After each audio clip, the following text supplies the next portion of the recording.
Mm-hmm. Once again, furnace room. Um, it's currently 10:36 p.m. at night. It was only an hour and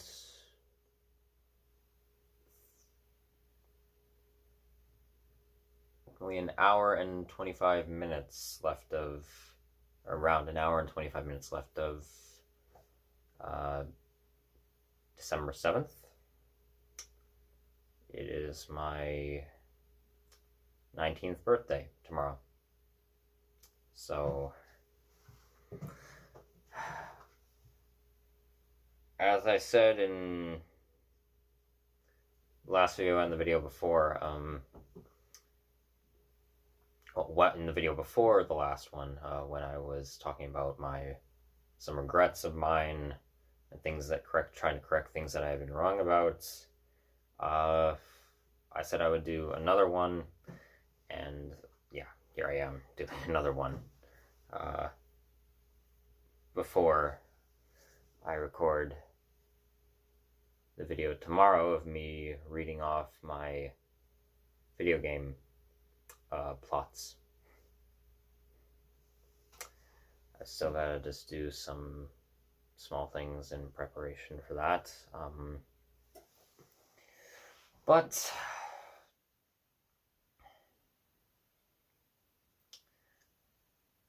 well, yeah, I guess I'll just start with more things that I regret having done recently. Sorry if I sound a little more dreary right now than, well, I guess the last two videos, because well,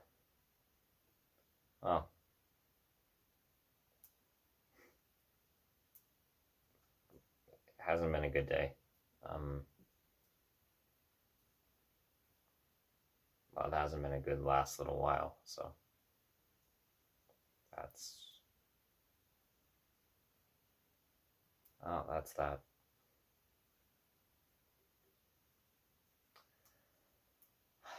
Anyway,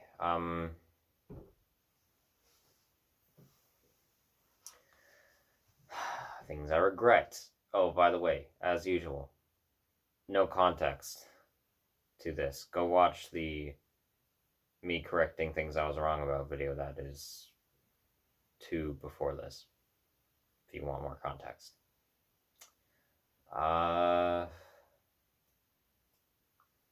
Let's start with a regret that I actually mentioned in my No Nut November video, and also where I was talking about pornographers and is porn better with a plot or not, and talking about over-sexualization and over-fetishization.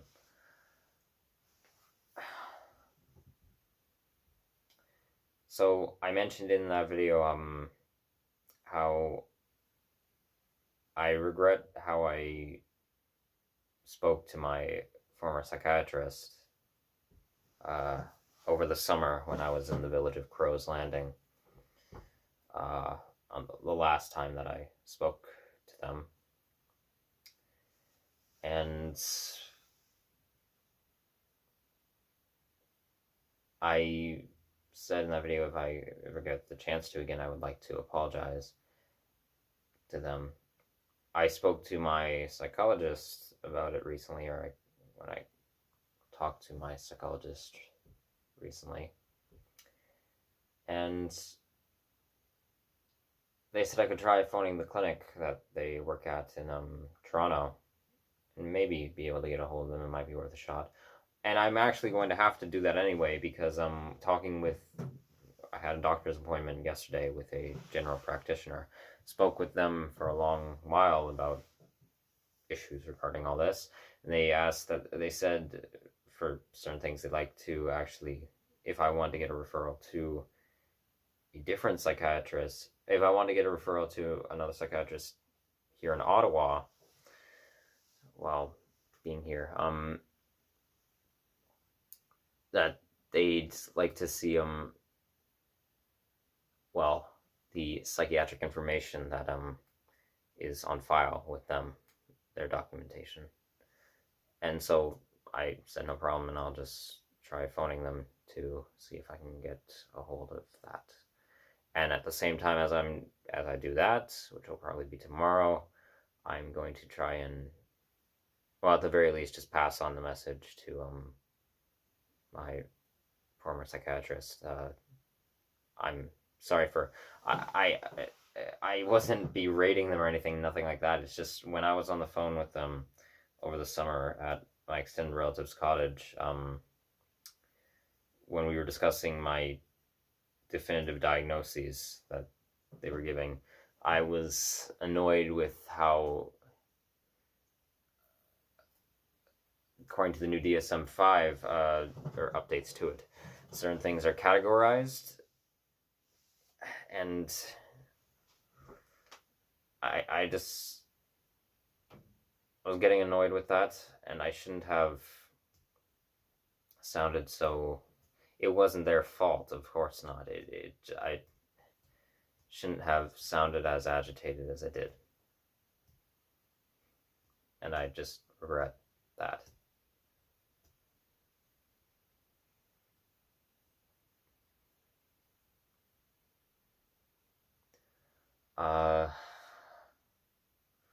Also, might be wondering, why am I actually asking to see another psychiatrist here?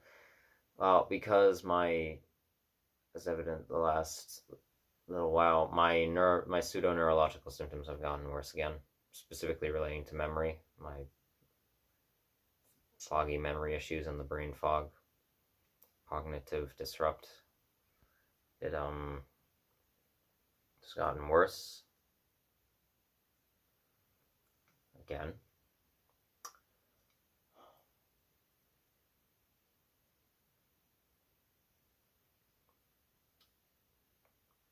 It might be, and the depressive symptoms have also not been great. They are definitely worse than they were over the summer. Not to the point of suicidality or anything like that, but, well,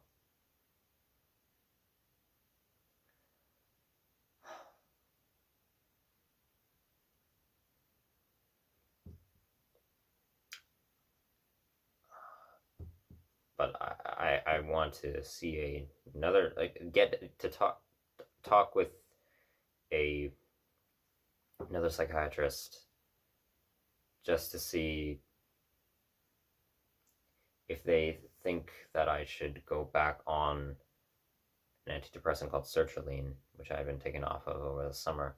I still have, from my former, prescribed to me by my former psychiatrist in Toronto, I still have, as I showed in my before leaving the cottage videos, I still have a bottle of sertraline with me. I haven't taken it at all since they told me to stop. I told them, like, I'll just keep it with me in case I decide to take it if I feel I need it. I haven't taken it since then, though. And I do want... I even asked my psychologist about their thoughts on whether I should maybe just try taking one a day to see if it helps. They recommended no. They thought I should get the opinion of someone in the psychiatric field other than them, because they can't prescribe medication.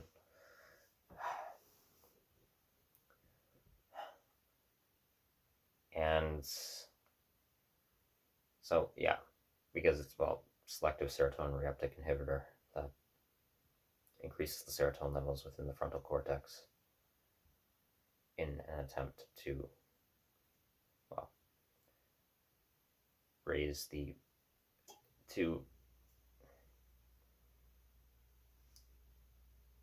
raise feelings of, well, happiness and joy, or well, to relieve anhedonia, which is lack of joy.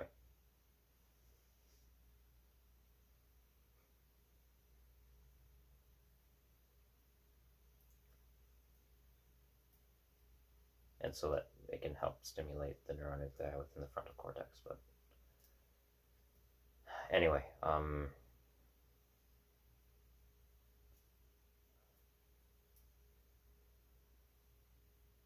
I regret that. So when I call the clinic, I'm gonna see if I can either talk to them, like speak to them personally, or just have the receptionist pass on the message that I basically am just saying I'm sorry.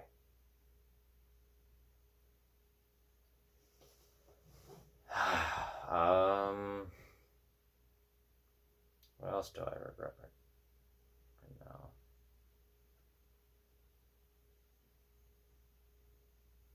Okay,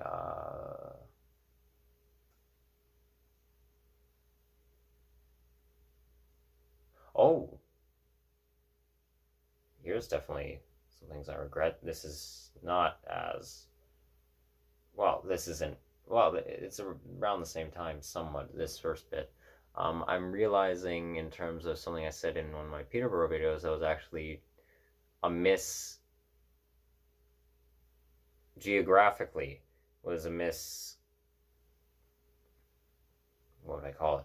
Mischaracterization, and actually technically something racist that could be that I said that I didn't even realize, which, and not in like a comedic, ironic way, like something genuinely ignorant, which I was tired in the morning, and I knew it's so stupid because I, rewatching the videos, I knew this information, and yet I, for some reason, didn't, I conflated it with something else. First off is when I was mentioning areas of the world, specifically in the Islamic world, but, or no, when I was talking, well, yes, when relating to the predominantly Islamic world, mainly the Middle East, Central, Western Asia, and Northern Africa, I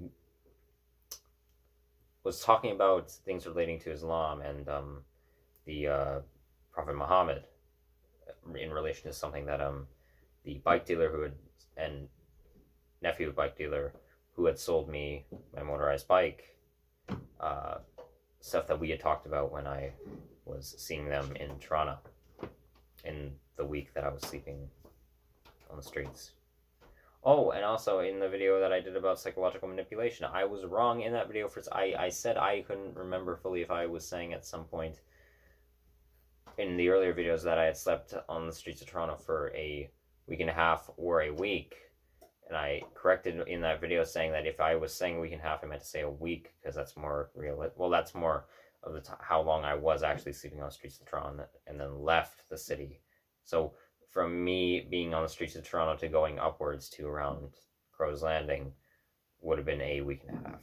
But nonetheless, perception of time for me is, that's another major thing with my psychological issues. My perception of time passage is just distorted. That's the most major one, I'd say. For like, well, along with the memory issues, are the most troubling for me in terms of like what bothers me. But in terms of, or at least right now, but in terms of the memory issues, passage of time is like the one that hinders on me the most, or like causes me the most. It's no, neither doesn't it. It's the most prevalent part of it.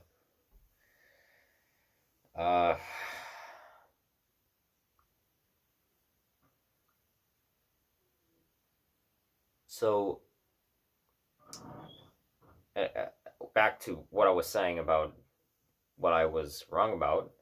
when I was referring to something that Prophet Muhammad had said in relation to what is considered the Arab world, with predominantly Arab population, I grouped in the country of Iran with that. I said the countries like I believe around like Saudi Arabia, Yemen, Oman, um, Arab Emirates. For no, no, I well, no. It was in relation to like the tallest buildings, I believe. That Saudi Arabia, Emirates, and I think I mentioned Iran, and then I said I think I might have said. Did I say Turkey? No, I don't think I said Turkey. No, I didn't.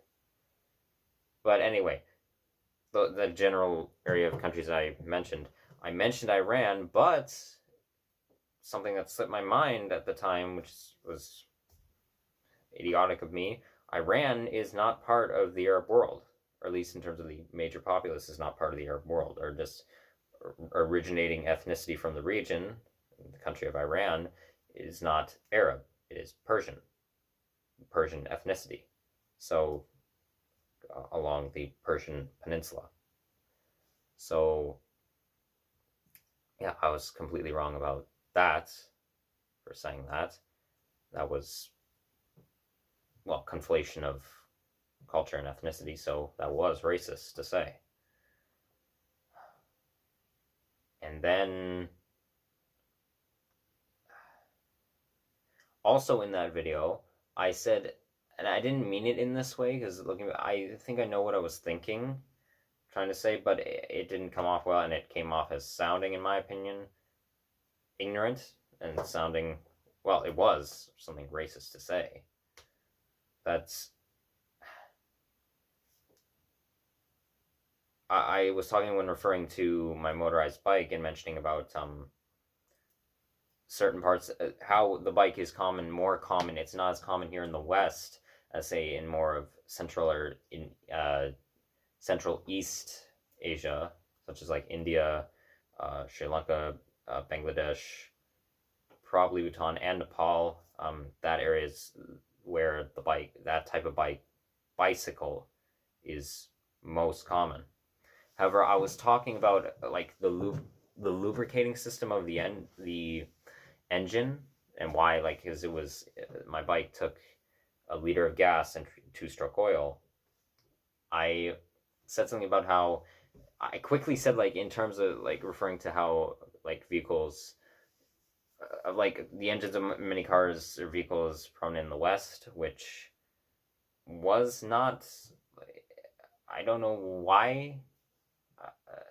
It was a stupid thing to me. I was, I guess, trying to say more like, because obviously other parts of the world that aren't considered Western or Westernized have the same vehicles, or much of the same vehicles, at least same vehicle designs as we do here for standardized cars.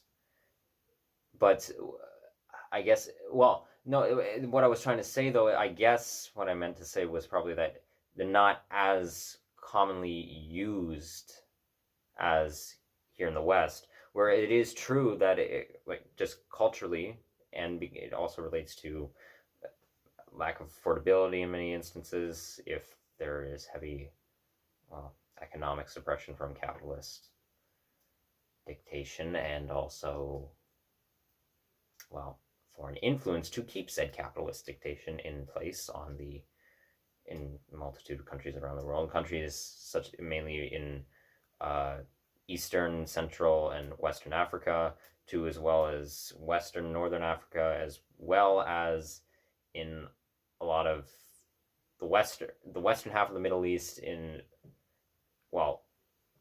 Western Asia and things of the sort. And also in Southeast Asia, I should say, as well, Southeast Asia, and also, as well, I would say probably. Well, this could. I'm debating. I know we talk about, like, in sociology, Westernization and Easternization. Somewhat the different. It gets confusing for me because I really don't. half the time I want to think of it from like a geographical perspective of like the quite literal western half of the world and eastern half of the world on a geographical map. And then the other half of me has to remind myself, no, we usually when referring to westernization, that is of what has been prominent in, or what's been heavily associated with cultures of really more just upper North America, Western Europe, and Oceania. That's really what westernization has been. Or, well, now I guess in the modern sense as well, some of the Eastern, well, like China, Japan, Taiwan, and South Korea can be in many would consider it, I guess, heavily westernized. But okay, and I would guess when getting to the point of like vehicle usage in like upper South America and Central America, would say that it is culturally more common for people to go on standardized bicycle, like a cyclist bike, or just by foot. There is a lot more foot traffic in those countries than compared to, say, the West, is what I was trying to say, but still it came off as, well, it came off as a racist thing that I said, or it sounded very ignorant to me, looking back on it, because I was tired, but it still was just wrong. It was plainly wrong of me to say. So, yes, they have the same vehicles as what is common here in the West in terms of design. It's just they're not as prevalent in those parts of the world as they are here. That doesn't have an effect, in my opinion, doesn't have any effect on people of the country, or, well, obviously, okay, it can have an effect on culture. Obviously, I just talked about it has an effect on like the social culture and what is common in terms of, I guess, physical activity, but I think you know what I mean, what I'm trying to say with that. It's not, it shouldn't correlate to how someone views, in my opinion, the socio-political livelihood of those in the country. So that was something I was wrong about, something racist of me to say, like not ironically racist. That was subtle racism on my part.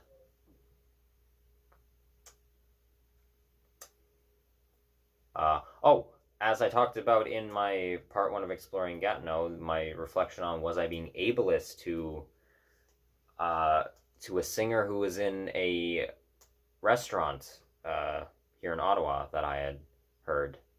Was I being ableist for laughing at what might not have been them being able to control how they were singing? I thought at first that they were purposely trying to distort their voice, but then thinking about it more, it might not have been. They might have actually had some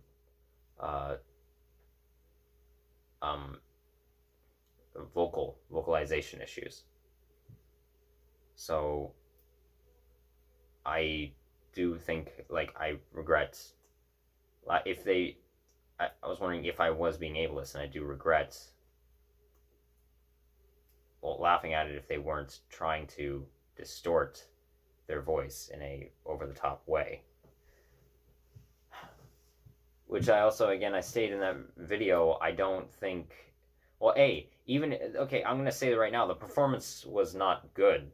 I said that in that video. I don't think the performance was good, and I'm not going to lie about that.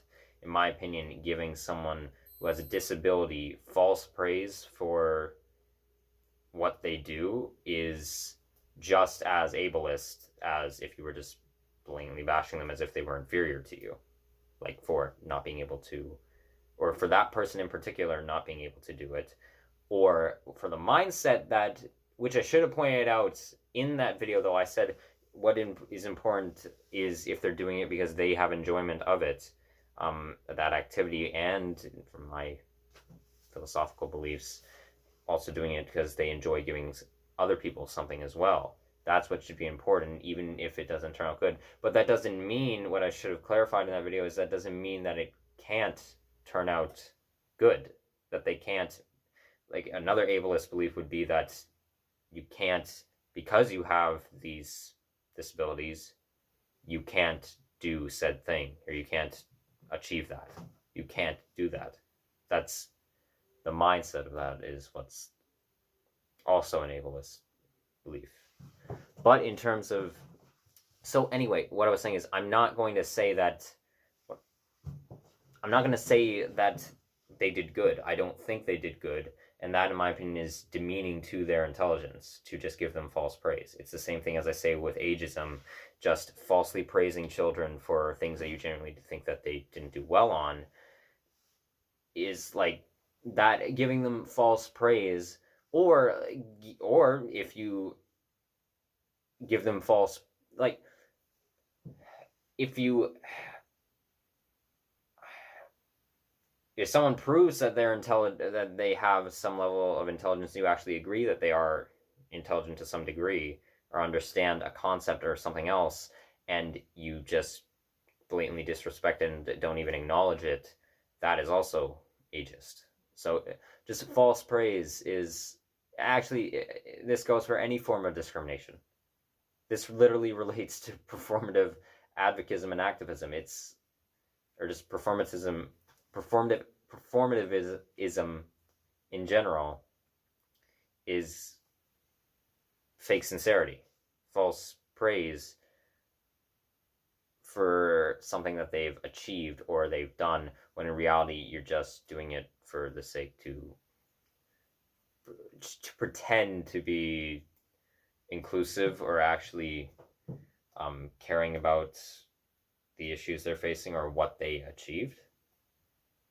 That's also, that applies to every form of discrimination. Basically just humoring them. That applies to every form of discrimination.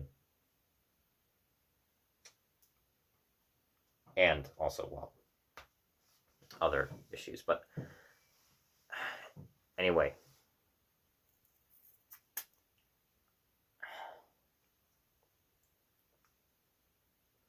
it's another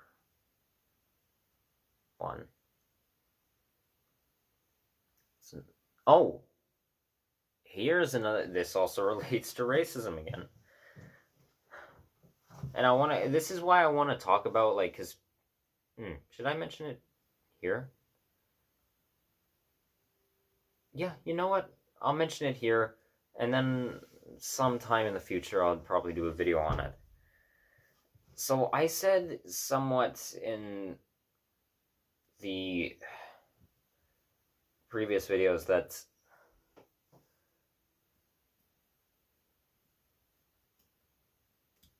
I said I really hate how, in terms of modern schooling systems of the world, I really hate, and it's present all across the globe, some less than others, but still exists.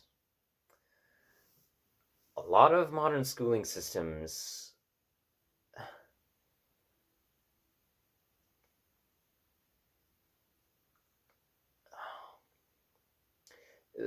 this isn't the main issue, but it relates to, like, creating this level of, like, pseudo-critical thinking. There's a lot of modern schooling systems push this whole, as I mentioned before, this narrative of, like, discrimination, like this dumbed down idea of, like, discrimination evil, not discrimination good. Now, okay, the evil part, as I mentioned in literally the last video, how I think, yeah, I'm gonna stop using the word evil to describe even things like I desperately hate. So, anyway, God, my dissociation has been really, really bad the last few days, especially the last 2 days, and today. So they push this like dumbed down narrative of what bigotry is and how its effects, its sociological and psychological and environmental, in terms of a social structure, like its effects and well, in relation to sociology, cultural effects. Like it's so, and I'm not talking about each individual teacher, as I don't believe all teachers are terrible people or very detrimental, but the system itself is, for majority of the world, from everything I've researched of different schooling systems of the world, and especially living in both America and Canada, the American and Canadian education systems are royally fucked. Royally fucked. Along with majority, I'd say, of school systems of the world are also royally fucked.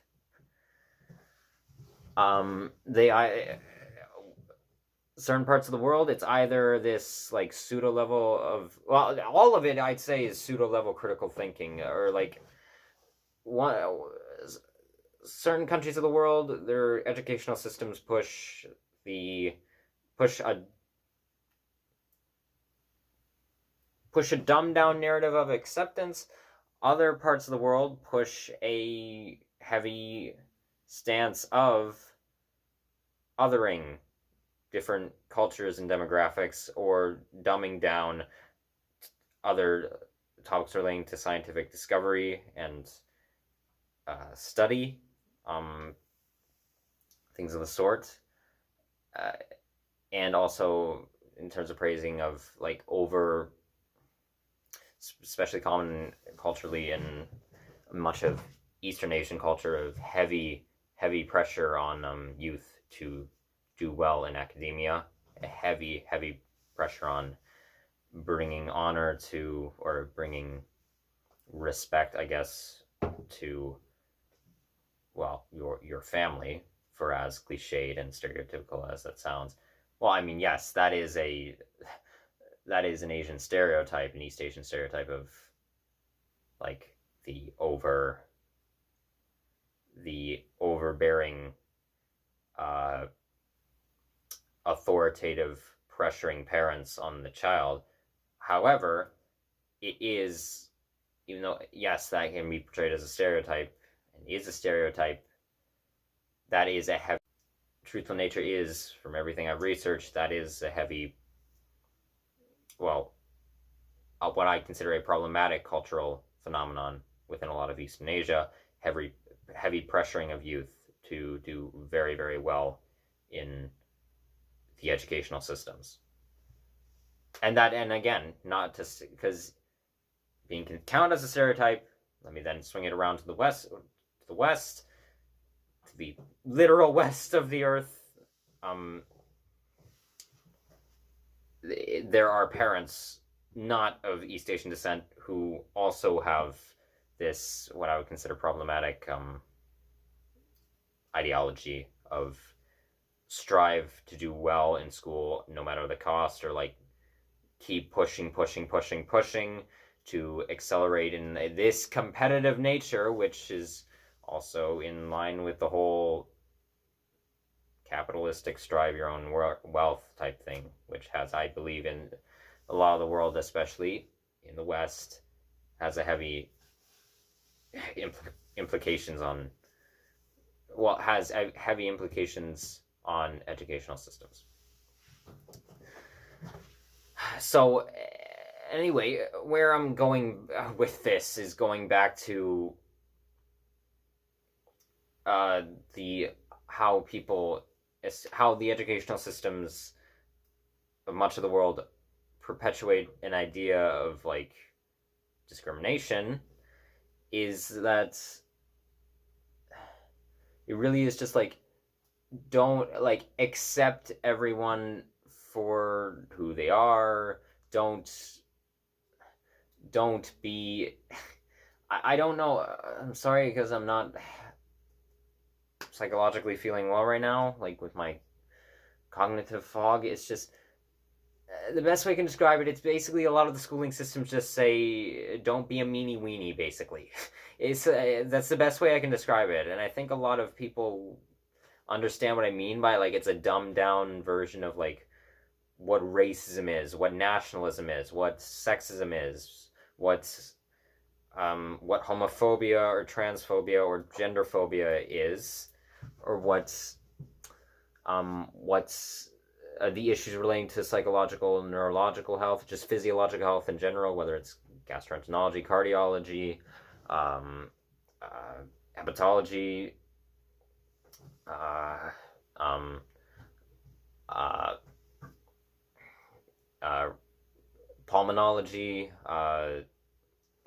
endocrinology, immunology, what, etc., etc. With all that, it's and not to quote Slavoj Žižek on that. That was a stupid joke. I'm also, I think, gonna try and make a video on him and Jordan Peterson at some point soon. I'm not gonna say anything about why right now. I need to do some more research, think about it, and look it over. But I might. Not gonna say why though. Anyway, so there's like it's this dumbed down idea of and also classism in relation to a lot of capitalistic world. It's this a lot of modern schooling systems push this very dumbed down narrative of it, just like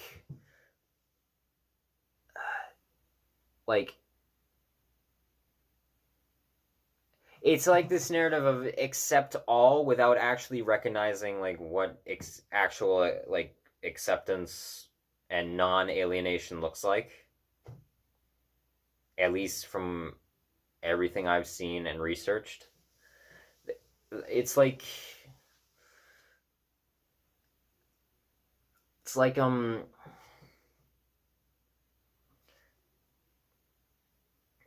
okay, let's use the example of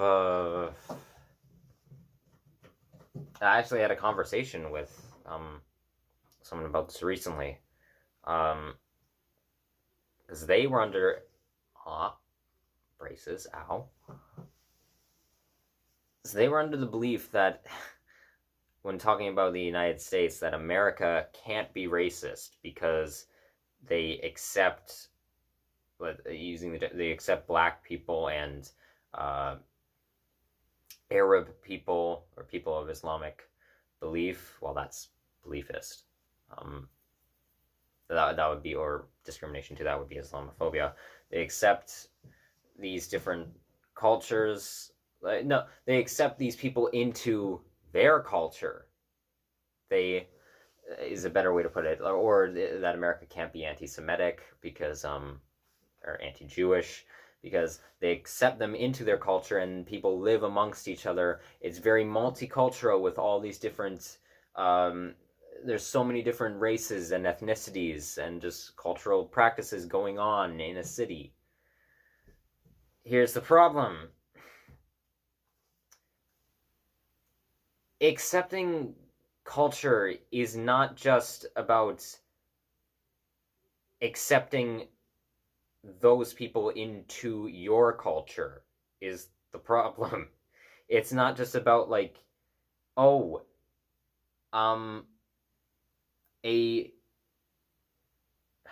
it's not just about like a flamboyant gay person can wear a suit and tie and do their hair in a less feminine way too, or a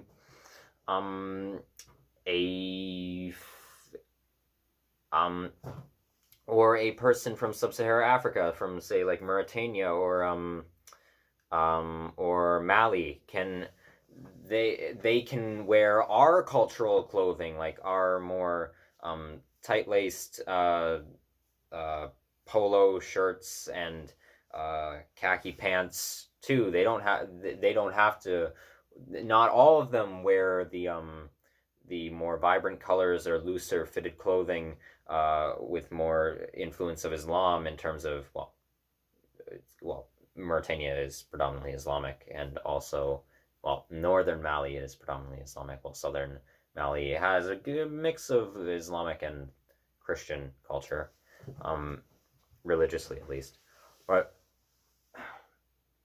it's like this idea that, oh, not all of them are like that. That shouldn't be. The problem isn't that not all of them are like that. In context to those examples, in my opinion, there's nothing wrong with that.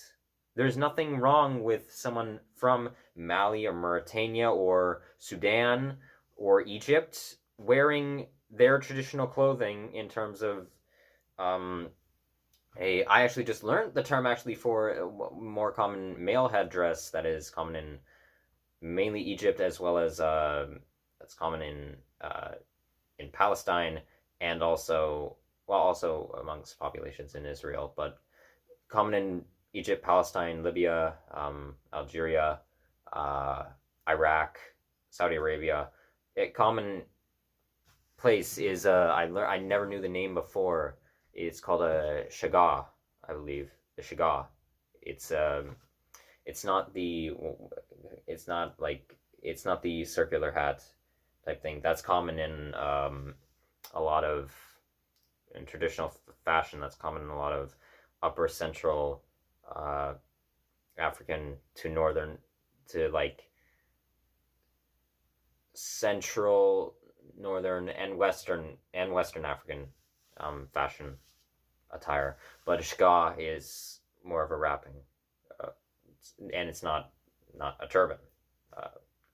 That's completely different headdress. Anyway, so it's a pseudo level of like. The problem is, and like I talked about in the commodification video I made of like children, youthful beauty, and talking about cultural traditions as well in that, in relation to different cultures, what are good elements. I do believe that there are good and bad elements to different cultures.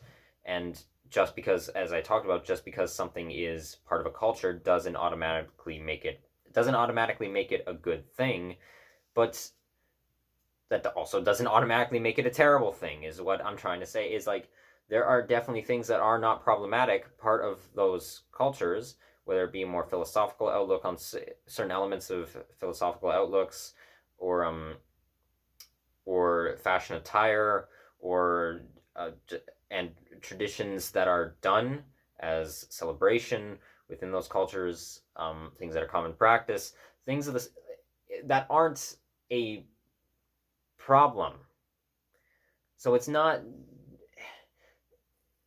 in relation to that, it's not like just that, oh, they can be like us too.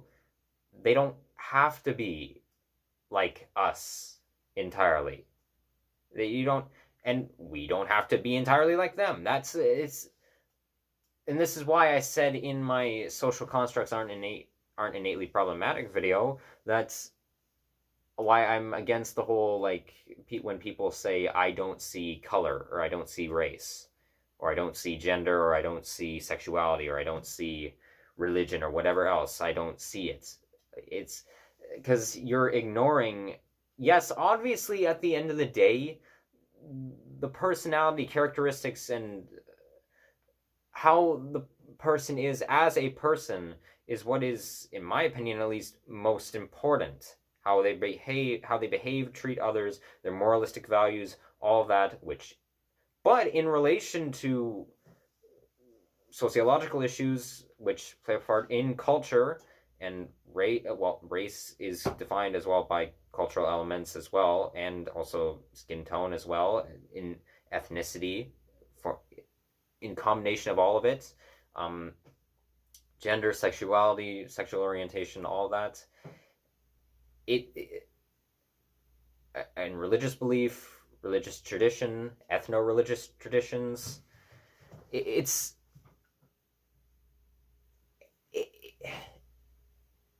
it, they have an influence on obviously who you are as a person, and that relates to psychology as well. How somebody forms emotionally, and because of what they have grown up with, and also relating to their own self-identity and things of the sort, plays a part. Which, well, obviously would have an influence on their ego, their egotistical tendencies and traits, or their characteristics of their personality.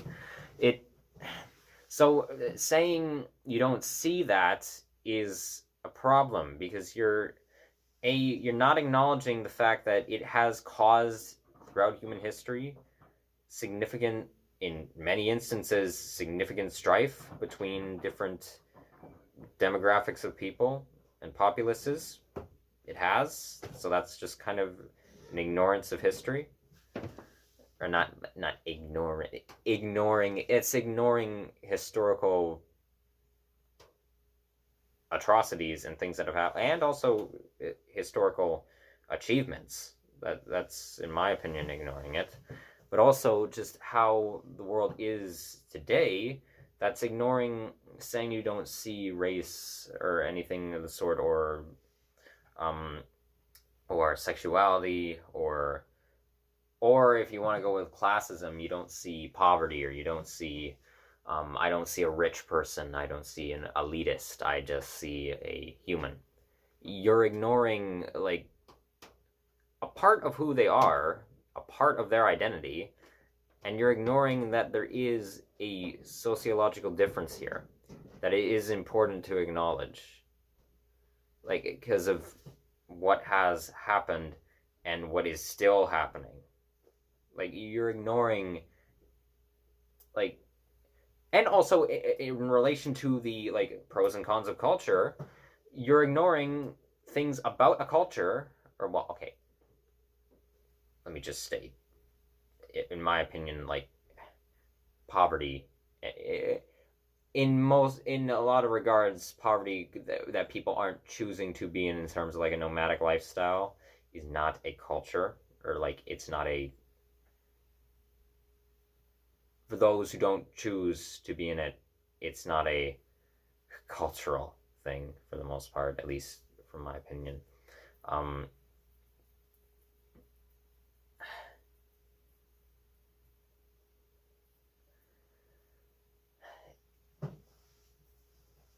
You're ignoring as well, like, the good things about said culture. You're ignoring the non-problematic things. So, and in relation to that is why I hate the modern schooling system, not just for, I'm going to say, not just for this regard to discrimination, just overall how they, I will do a video on this, like, the critical, or I'll try to at some way, like, how you critically think, and the grading systems, how it's done in a lot of the world, and, well, how grading systems are mainly done in North America, Southern Africa, Australia, and Western and Central Europe, and as well as, well, I have to, no, okay, actually, for most of Asia, I have to look up again how, for each consecutive country, or a majority of countries, how the grading systems are done. But anyway, I have a lot of issues with that, and I have issues with how, oh, what was I gonna say there? I have issues with other things in the schooling systems of the world, and in relation to my home country, the Canadian schooling system, heavy issues with it. But in relation to just discrimination here, right now, and what is in societal prejudice, and subconscious, well, either conscious or subconscious prejudice, like, I hate this idea that there's this idea that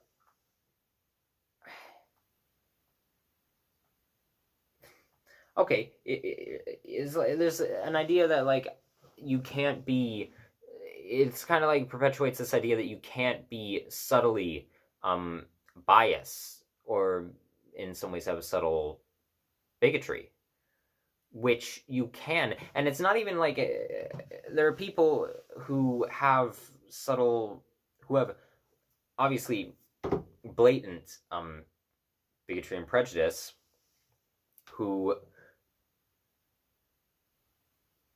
are open with it, and maybe they are aware that it is a prejudice, and they're, well, in that regard, more sociopathic in a sense. Or in terms of a superiority complex, they could have more of a superiority complex. Excuse me. Or in terms of subtle prejudice, where you can be knowingly prejudiced and using more subtle methods of, getting your prejudice, your superiority mindset across, in terms of putting on a persona of some kind to try and seem more, to seem as if you're more for acceptance, or less alienating. And then there are those people who, in terms of just ignorance, who, well, again, I even said in the last video, I guess you could still count that as ignorance, in my opinion, morally, the other two. But in terms of just, what's another word? Okay, one being malevolence and the other being benevolence. So in terms of just benevolence, there are people who are just subtly prejudiced without even knowing it. They're unaware of some bit of information, and with how they have maybe been raised or what they have seen so far through their own research or their own experiences, they're not familiar with something, and they just think what they may have said or the attitude that they may, an ideal they may have held, was correct and fine, and there was nothing wrong with that, when in reality it's a subtle form of prejudice. And they didn't mean to, or they may they, once they're told about this information, maybe they'd be, well, obviously human emotions vary. I obviously can't say how every single person will react, but it would be like, maybe they'd be in denial of that being wrong information, disbelief that they, and denial and disbelief, or just disbelief and accepting that they were wrong and that it was ignorant of them to say, like, and acknowledge that they're sorry and try and work on that. So people can be, and because what I'm saying is, like, so with terms like racism, sexism, homophobia, genderphobia of any kind, transphobia, misogyny, incelism, misogyny and incelism are incel. Oh, here's something that I was actually kind of wrong about. Incelism, I thought, was actually more the new term for misogyny, but it actually is technically it's technically more in terms of political, just in terms of general politics, sociopolitics, and, well, no, well, yes, it can be in some way governmental politics for certain politicians who are, certain ones in the world who have actually been affiliated with it even now, of like a different movement, then that's a form of misogyny, but and toxic masculinity. But anyway, with terms like and ageism and ableism, and oh, and indeed, it doesn't even just go into that. In terms of even psychological health, terms like psychopath/sociopath, or schizophrenic or psychotic. There are people who have this idea that it's very much pushed in all across the world. This idea that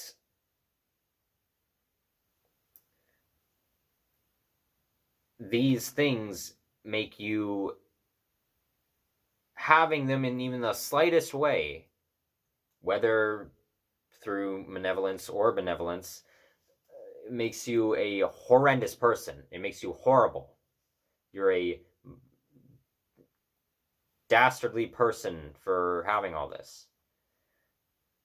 And I think this is a real problem. It's similar to what I mentioned in my last video of dehumanizing manic sociopaths. I think this is also a major problem, because there are really intelligent people, I feel, especially even creators that I follow, who look more in depth to other things that are related to those forms of discrimination or societal prejudice, but yet when it comes to that, it's more of a dumbed down version than it is for other things that they discussed.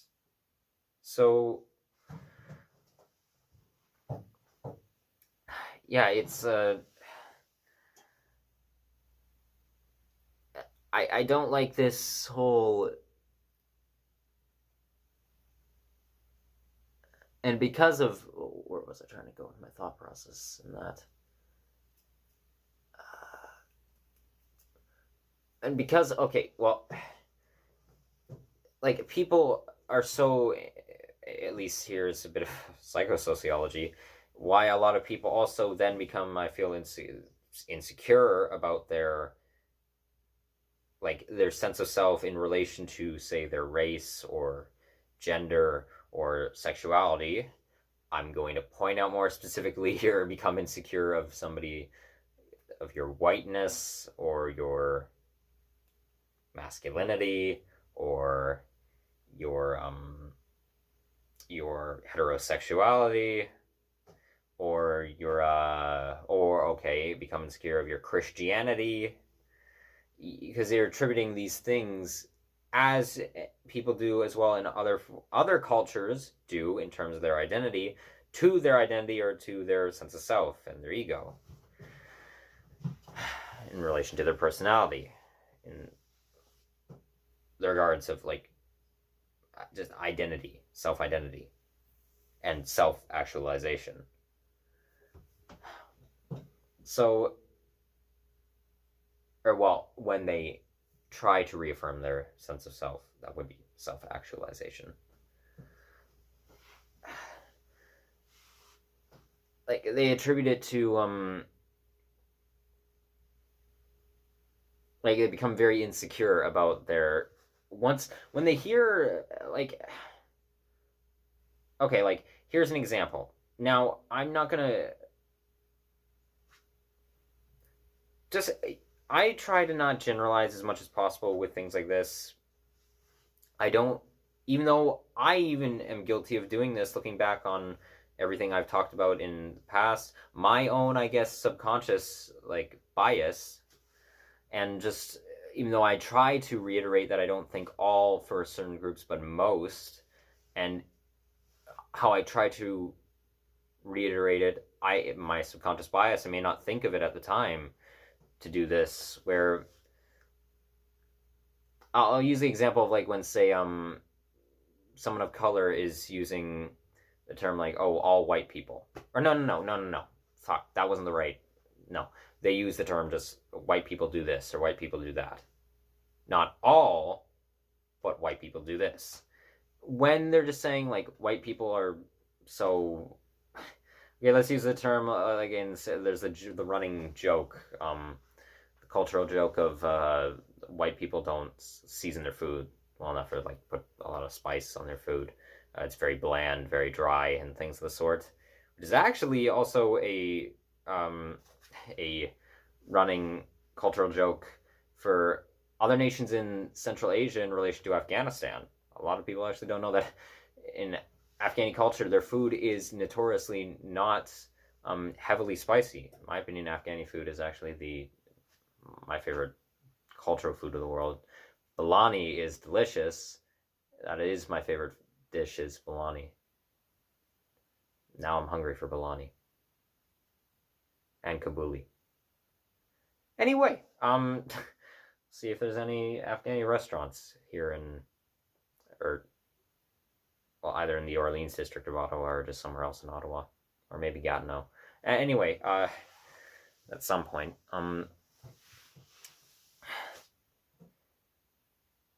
point being,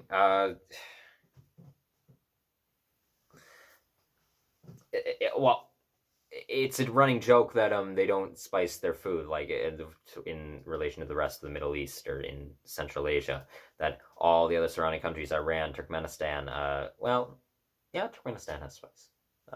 Iran, Turkmenistan, Uzbekistan, Kazakhstan, India, Pakistan,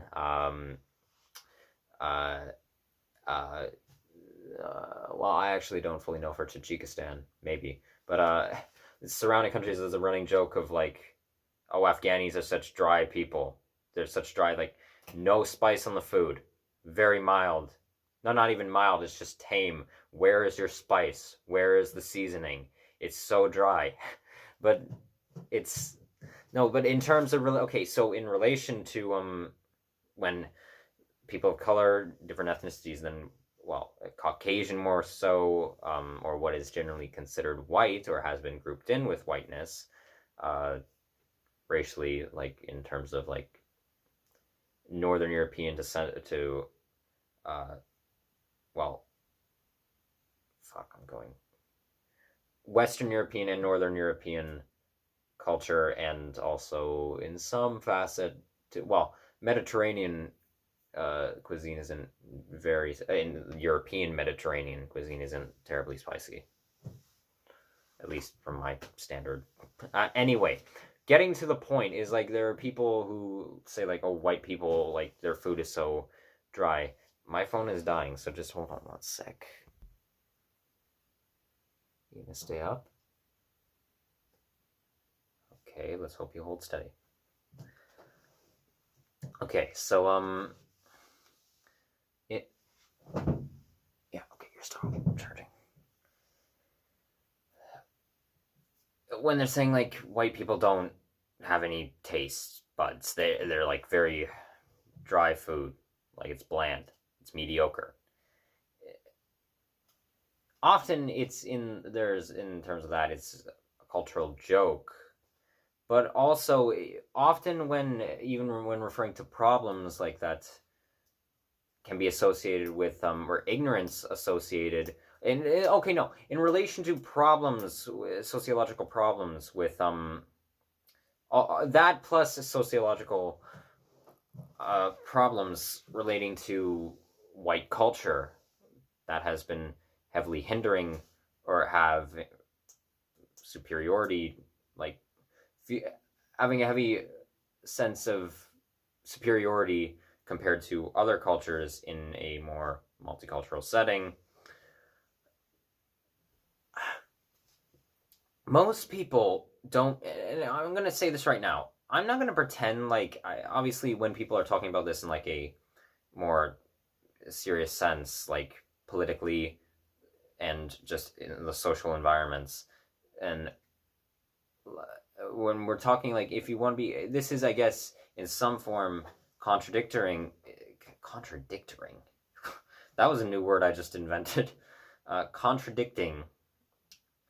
And it is not just some form, it is contradicting. I'm not going to pretend like I like the generalization, like when people say, oh, just white people do this, like in terms of like a systemic issue, or a systematic problem that is going on, like, oh, white people are responsible for the hindering of and cultural alienation and perpetuation of cultural alienation to these groups and assimilation into their own culture, which is true, but obviously not for all people who do it. So I'm not going to pretend like I like personally the generalization. I'm not going to pretend like I do, as I am usually from my own personal perspective. I try to be conscious when I'm thinking about it. Again, looking back on my videos and just conversations with people, my subconscious bias could be in relation to certain things. I try, though, in many in certain regards, well, many regards, to not generalize and make a quick point of saying not all, but most or many for certain things. So, but when people from these groups refer to like, oh, and I'm using this example of white people do this, most often they don't actually mean they don't mean all white people. Maybe they mean just in general, like on a broad sense. Yes, there are many ignorant white people, whether benevolent or malevolent, who do contribute to a problematic system in place. So obviously, they don't mean all. They don't mean all in that sense. It's just a general. Sorry, I gotta trim my nails. They don't mean all. They just, yes, it's a generalization, but just in context of what they're saying, they don't mean all. But they are talking about an issue that white culture has perpetuated for a very long time. Culture in and of itself. Or, well, cultural elements, either elements of the culture or mainly an idea that has been associated with the culture, basically, throughout history of much of the world. It's the same in the same way that I know, like, even though I get very passionate about this, I do know that in relation to ageism and differing intellectual intelligence based on age, usually when people, and maybe this, I think this has been a bias of my own, most people when they say, like, oh, kids do this, or kids are so stupid, or teens are so dumb, they do a bunch of dumb shit, they don't actually mean, like, many who don't mean all kids, obviously. They don't mean all people who are under a certain age. However, again, I'm not personally going to pretend like I enjoy the generalization. I just know that when in conversation, there are people who don't actually mean all, they just mean in general with someone who is of a lower age. So, anyway. Or it's the same thing with atheists and religion in many regards, or at least agnostic atheists in some regards. And, well, no, and also, and like standardized atheists and anti-atheists, but also just you get what I mean with that. So swing back around to what I'm going to say, what I regret with this is something, a racist belief actually that I held. This is why I'm going on with this. Like, you can be a well-informed person and research stuff and know enough about something to help with an issue or try your best to help in some way with a sociological or with a problem that you feel is happening, be educated enough on that, but still, obviously, as I've said in other videos, which one did I say we're all ignorant to some things. We will all never be 100% not ignorant. There'll be things that we don't know and therefore makes us ignorant.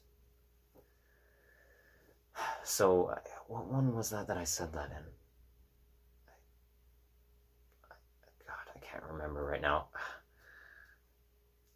Anyway, an ignorance on my part. I learned this about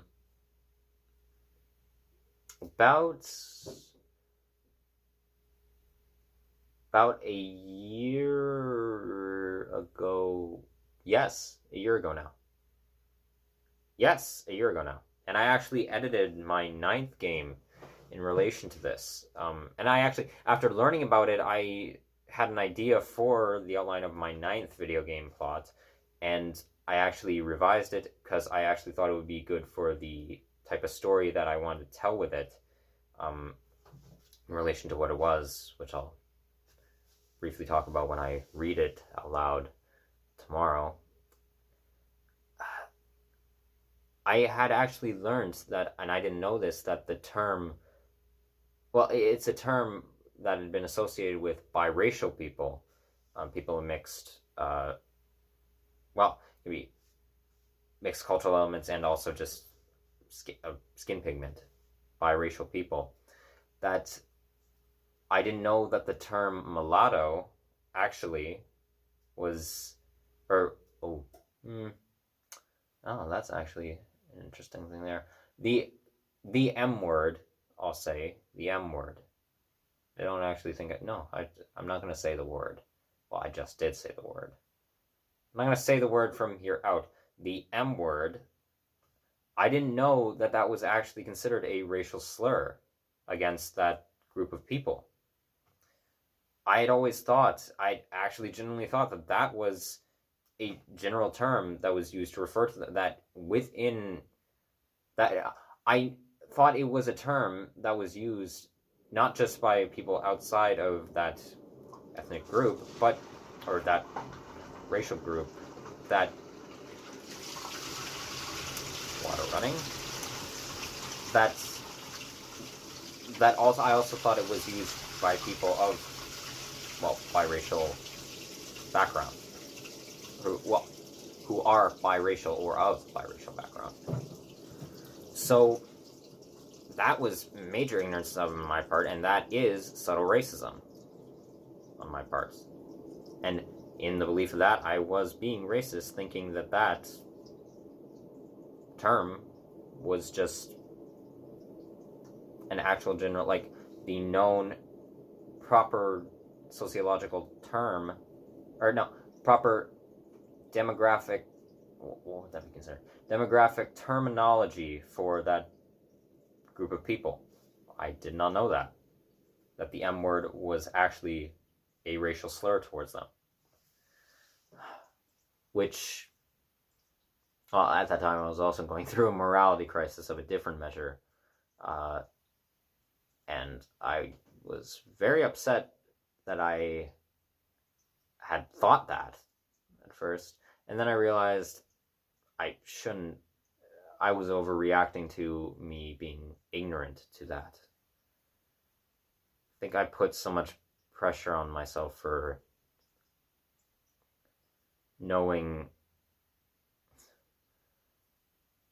Here's a bit, like, for as much as this, and this is gonna sound narcissistic, for as much as people may view me as a highly intelligent person or an intelligent person, which, again, not speaking from my own opinion of myself, from others who have told me that they feel that way,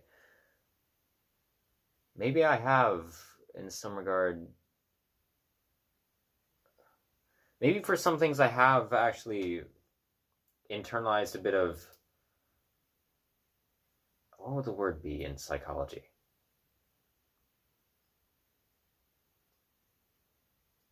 Well, this could relate to my histrionic tendencies.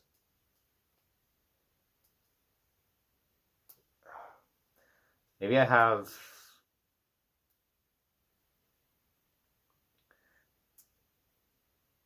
internalized a little too much pressure on of how other people perceive my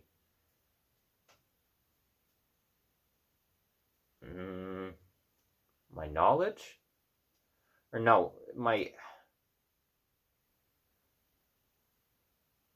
what would be a good word? And it's a maybe. I don't know. I've got to do some more self-reflecting. I don't know if that's exactly what it is.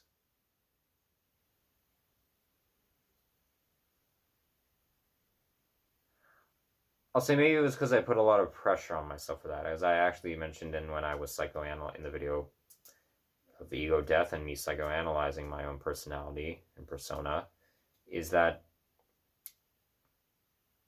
oh no, it was not, it was after, it was in the social constructs video and capitalism fascism video at the end bit, because I recorded on the same day, other parts of my personality being more eccentric and self-deprecating, very deprecating to my I guess sense of self.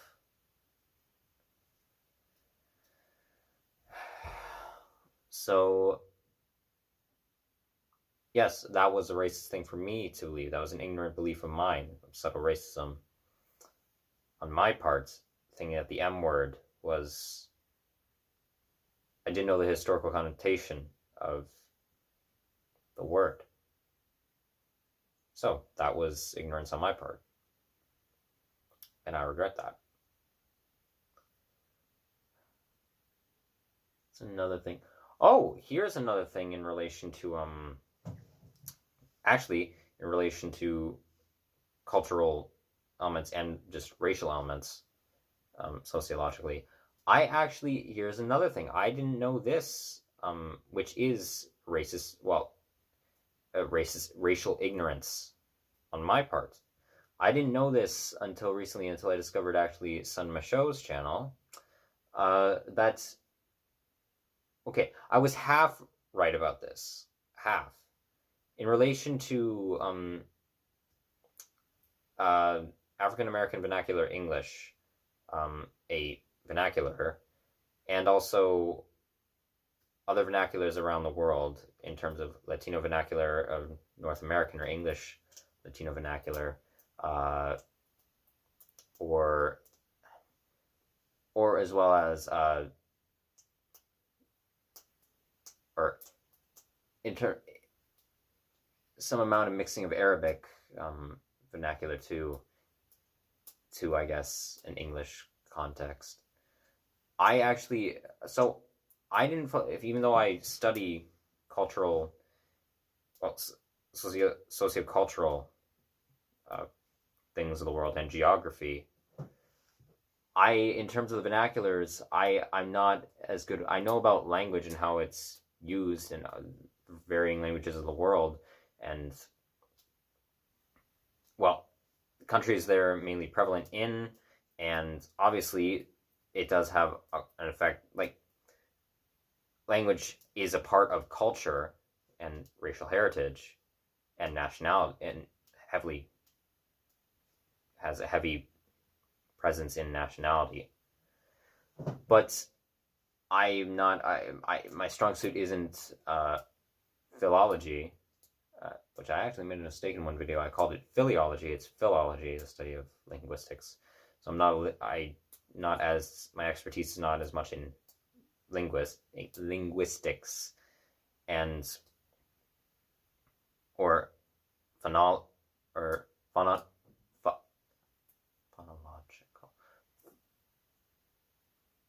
phonology,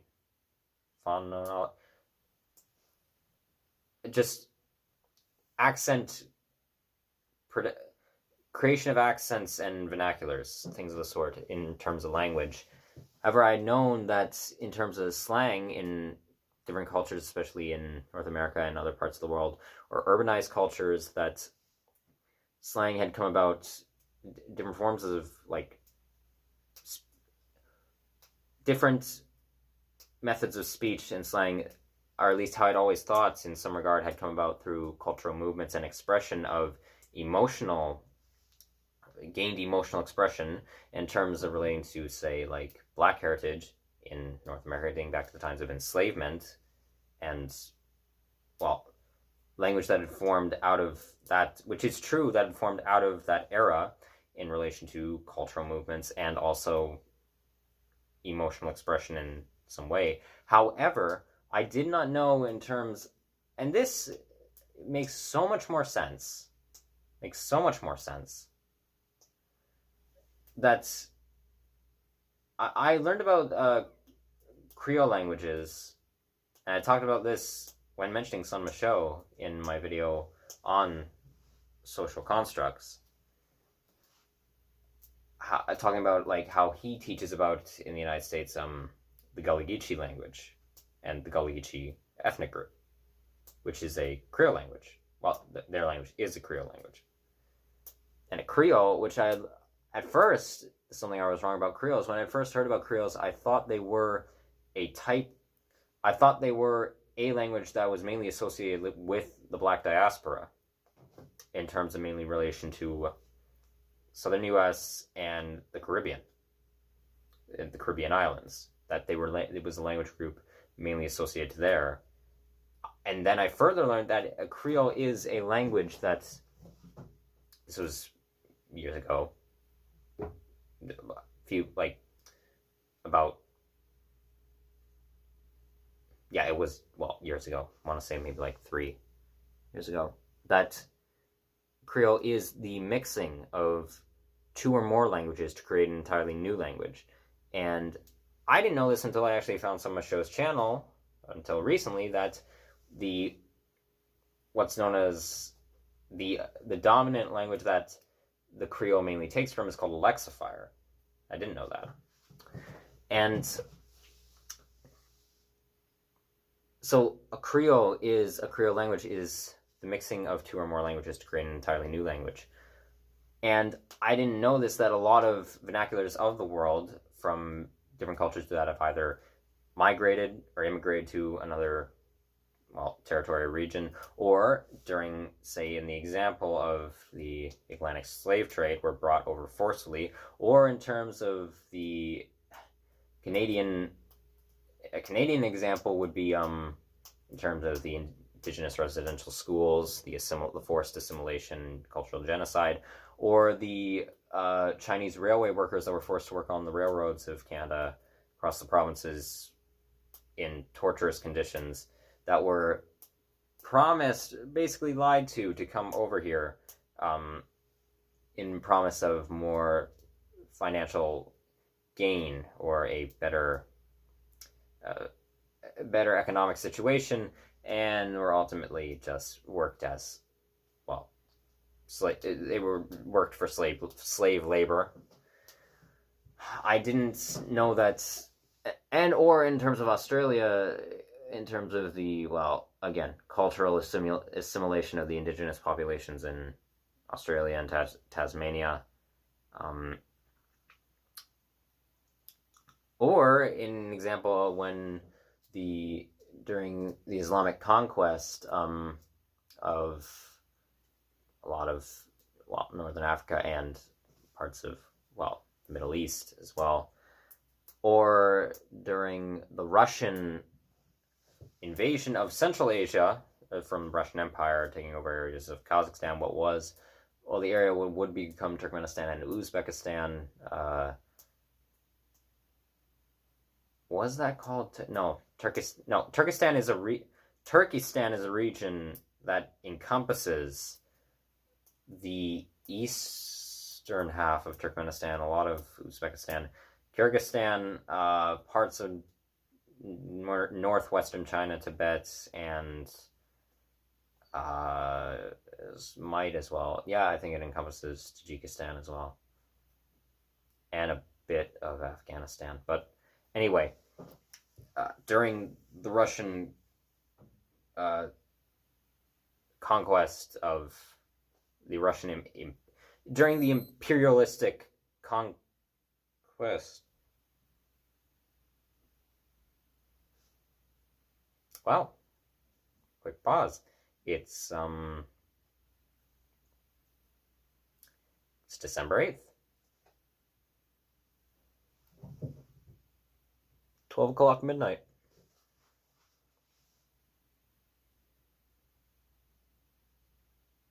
$19.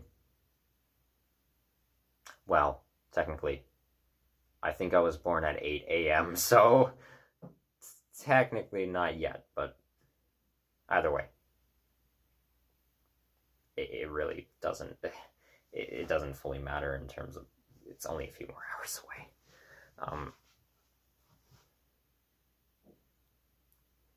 Anyway,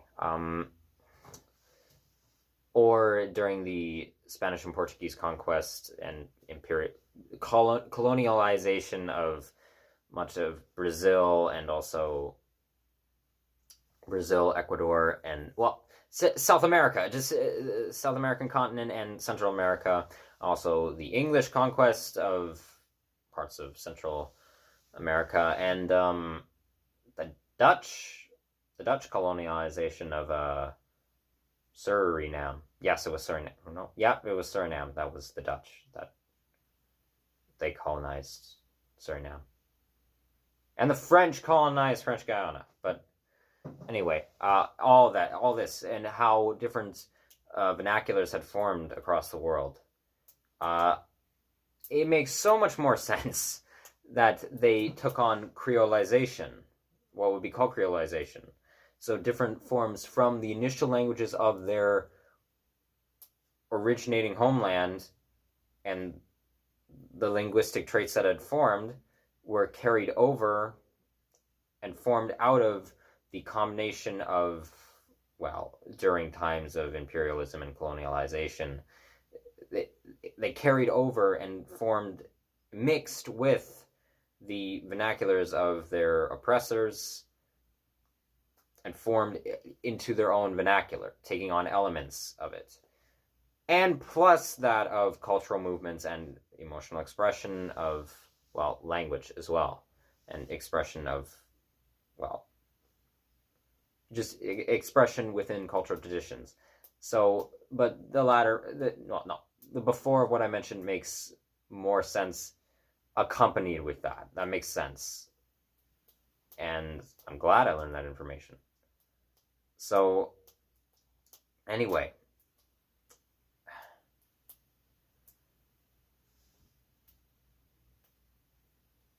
Yeah, so, but point being, I was wrong about that. Or I was half wrong about that. I didn't fully know the other half of the whole creolization of the vernaculars that it formed. So, yeah. Which again, makes sense considering I had already known that a lot of cultural traditions from diasporas across the world heavily influenced from, well, the assimilated culture, their culture being assimilated, or adoption of another culture, plus the traditions originating from where they were initially from traditions of their ancestral heritage.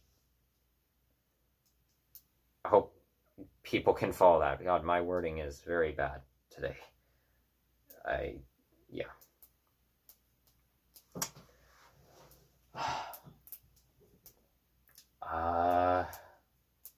What else was I either wrong or regret? What do I regret, and what was I wrong about?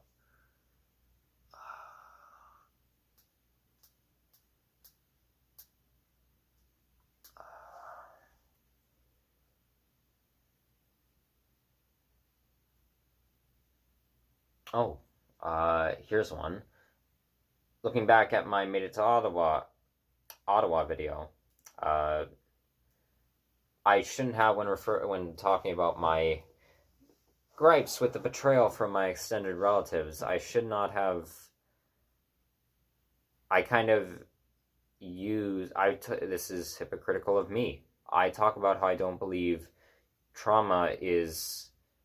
psychological trauma is an excuse for morally idiotic behavior, or what I would consider that to be, or detrimental behavior, which, granted, what I did, other than me regretting further making a mess, everything else over the summer, not detrimental, me wanting to, going forward with my driving plans, if I had gone through with them, driving up through the countryside on my side-by-side to get to Ottawa, not detrimental.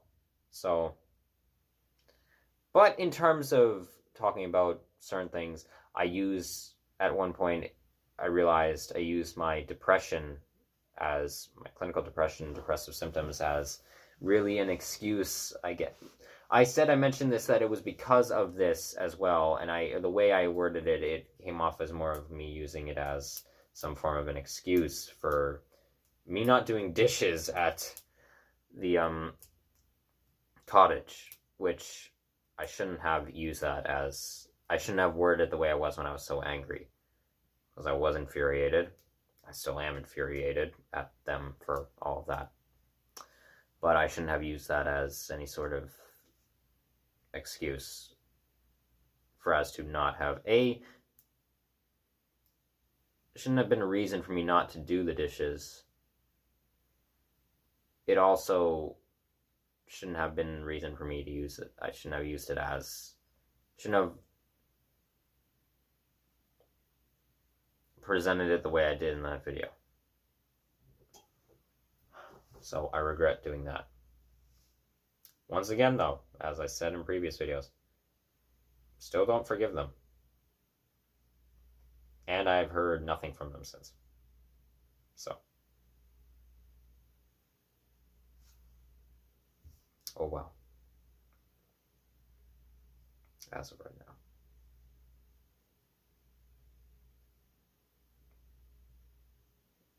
Same thing with that friend in Toronto. Still don't forgive them at all.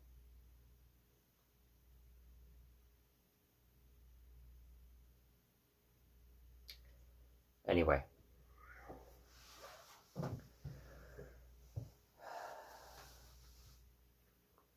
What else?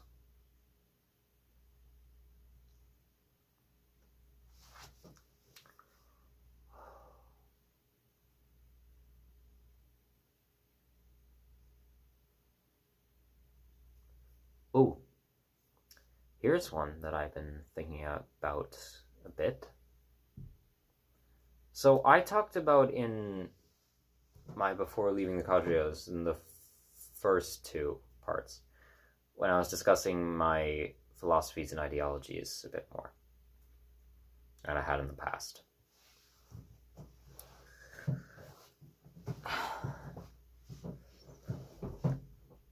I talked about how logically one of my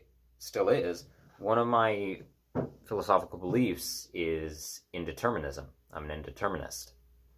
Basically meaning that nothing in existence is set in stone. There is no such thing as destiny or fate. It's just the short version of it. I don't believe in any sort of like predetermined course for how events transpire. I don't believe in any sort of like I don't believe that in terms of like the relation of time to our actions, that anything is set in stone in the grand scheme of the universe, just in the nature of existence in general. And well, spiritually. Whereas I don't believe there's any sort of higher being creating like creating a plan of any kind.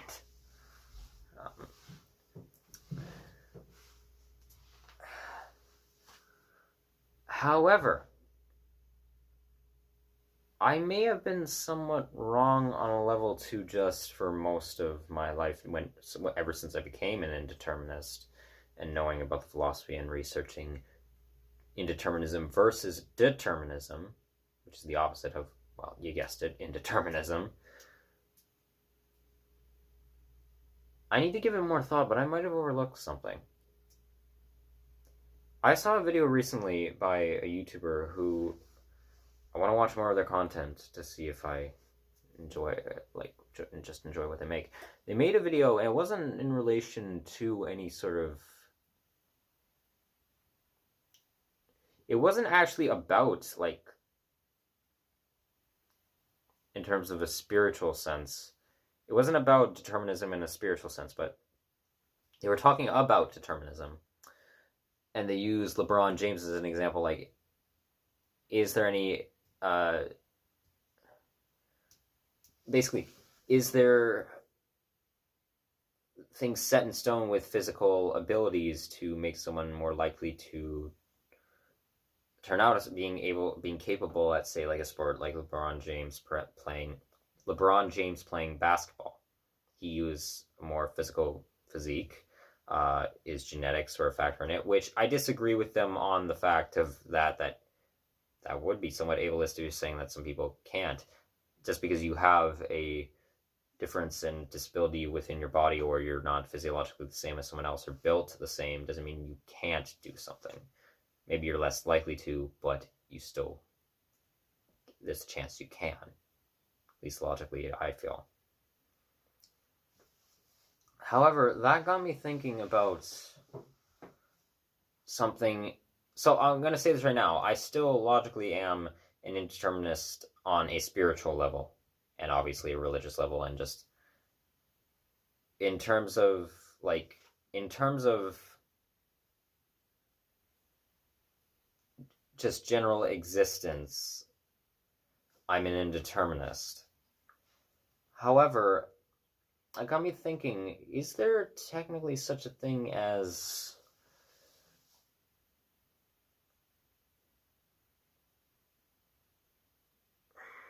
what would I call it?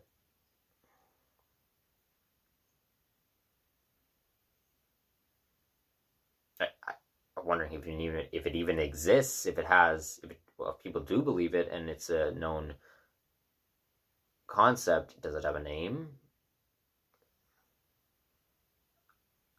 Is there such a thing as sociologic determinism? Like, or what could we consider? There technically, okay, in terms of like factors that have been set in place in power structures, like on a sociological level, or yeah, just speaking purely from a societal standpoint, nothing else really. Obviously, yes, everything relates to everything, but from a societal standpoint, we know that because of power structures in government and how governmental policies have been enacted, ideologies and systems that have been constructed, and people who have been specifically targeted through systematic and systemic oppression and just cultural alienation, things of the sort, miseducation, misinformation, and in terms, in my opinion, a lot of capitalist rhetoric, big corporations attempt to basically keep the poor poor, keep the wealthy wealthy, more hands to the elitists, and also a lot more power being put on politicians, or heavy politicians being granted a lot more systems being put in place to favor those of a higher elitist ranking. By that notion, so there are predetermined factors that could hinder the average person, I guess I would say, their livelihood, that can determine where you end up, I guess, societally. Is there, by that notion though, is there such a thing as sociological determinism? Like, could the factors at play that have been put in place through subtle or blatant means of overbearing control or separation or segregation or um,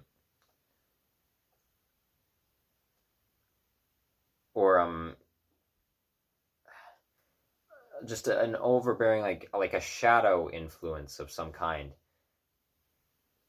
could that be counted as sociological determinism?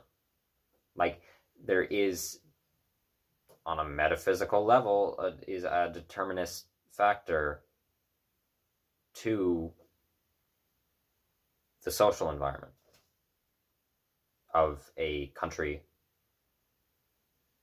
or just of an area as a whole, anything under a ruling party, whether it be in government or in corporation, or in even just your interpersonal circles, in a, like, say, in a family unit or friendship of any kind. If someone has actively tried to create encroaching control and authoritarianism over others,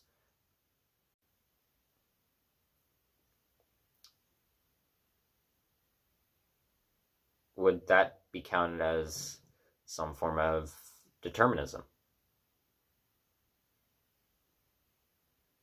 I need to think about that. So maybe I was maybe in terms of a societal outlook, I was maybe wrong, or not as accurate with my stance on indeterminism. Spiritually, personally, still an agnostic atheist, still do not believe that in essence of existence that there is anything, any fact, any like any otherworldly factors that determine our fate. I don't believe that. But from a societal standpoint, are there? I don't fully know yet.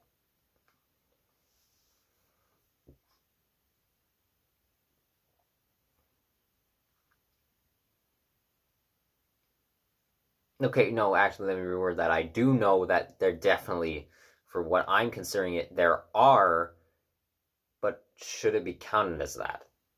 It's a better way to put it.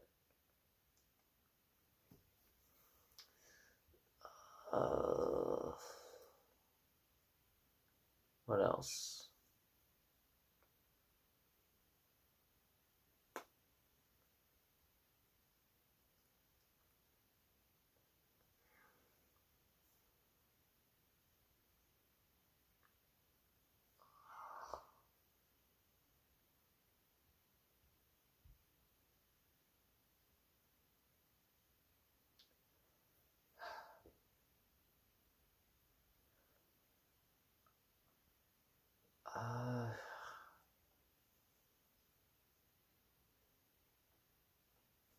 Okay, here's a regret. I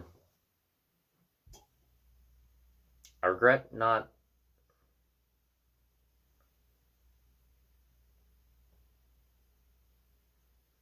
saying the things I want in relation to. This doesn't even relate to recently, I guess, just all my life.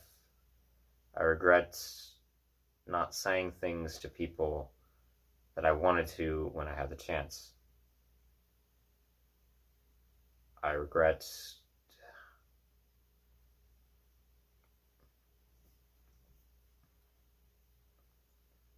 not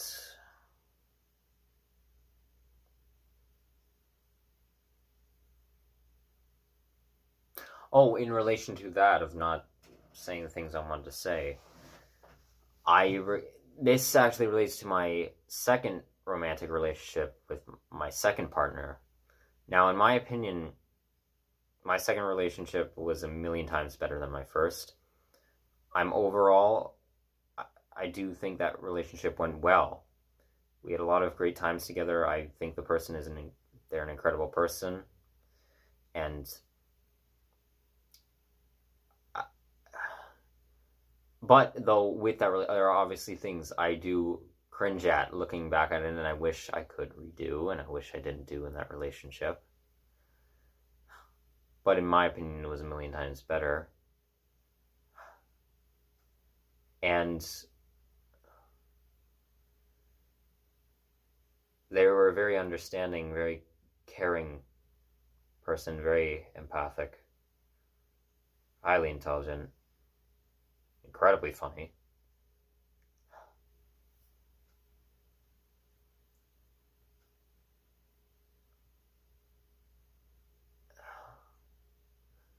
But I do regret. This isn't entirely. This isn't me blaming them at all. Um, I do regret though how my second relationship ended. I do regret how it ended. Now, not in the sense of like not why it ended. So I don't regret why it. Obviously, I can. Well, I can't regret because okay. Well, so here's the thing. Once again they broke up with me because they actually realized. Initially, when I met them, they had thought they were bisexual. My partner had thought they were bisexual, um, which, if you don't know, is sexual attraction to both male and female cisgenders, the two cisgenders. However, I had been with them for a total of 7 months, and I was also heavily ill, like very physically ill, for a large portion of that relationship because I was with them at the time in 2020 when I overdosed on caffeine and gained chronic nausea and got to a very, very thin weight and became very ill. Had a lot of gastrointestinal issues. And however, at a point they started questioning their sexuality and realized that they realized that they weren't attracted to men. And obviously they told me this and it was over because also height of the pandemic in 2020 we were quarantining in our homes, only talking over the phone, which I didn't have a problem with, but they broke it off with me because they told me that they realized they weren't attracted to men. Now, I was not at all. I was devastated by it, but I was not at all angry with that. I talked about this somewhat actually in my Made It to Ottawa video towards the end of it. I was not, well, not this specific thing, but I talked about my second relationship. I was not mad at them at all for that in my logical sense, and I'm actually going to do a video talking about this. I don't believe that's something you can control. I don't believe you can control. Well, okay, I don't psychologically, in terms of psychosexology, I don't believe that you can control what you are sexually attracted to in relation to certain sexualities. I've said now, in relation to things like pedophilia and pedophilia, herbophilia, hybristophilia, paraphilic sexual attractions. Those are the only ones that should be, in my opinion, sadly repressed, because if they are acted out, the horrific detriment that they can cause. However, every other one is not problematic. Things such as heterosexuality, homosexuality, bisexuality, pansexuality, gynosexuality, which is my sexual attraction, androsexuality, omnisexuality, polysexuality, demisexuality, spirosexuality, scoliosexuality, etc., etc., etc. There's about 15, well, actually, there's 16 recognized sexual attractions, technically, but other than the philias, which aren't recognized, but sadly is a scientific fact. And they're not conflated with, though, they're not inherently the same, so don't get that mixed up. So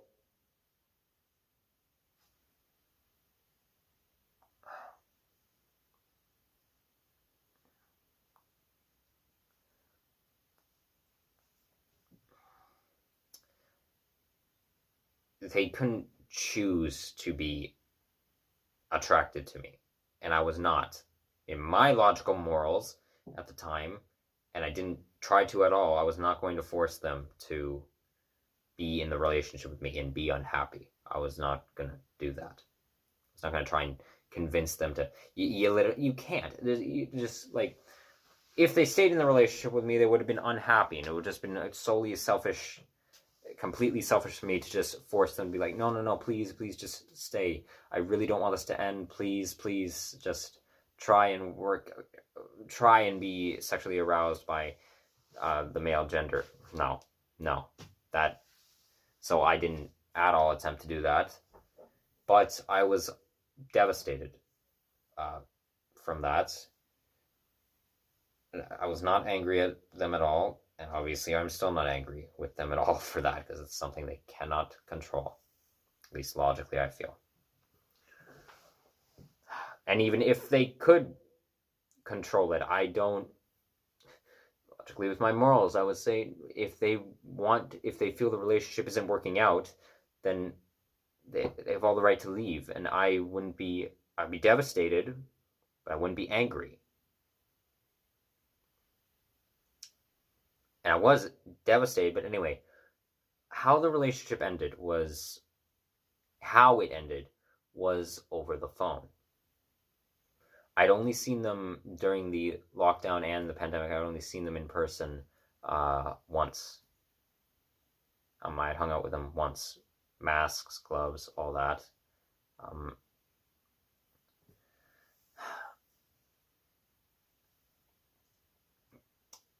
However, I do wish that,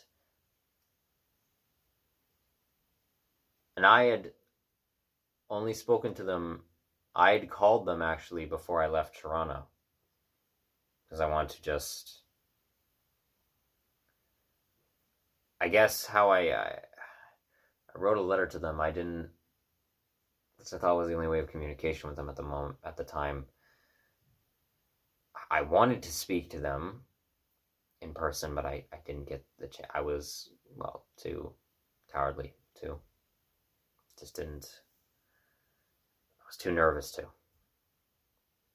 I don't know why, but I was. Well, guess worried I would say something idiotic.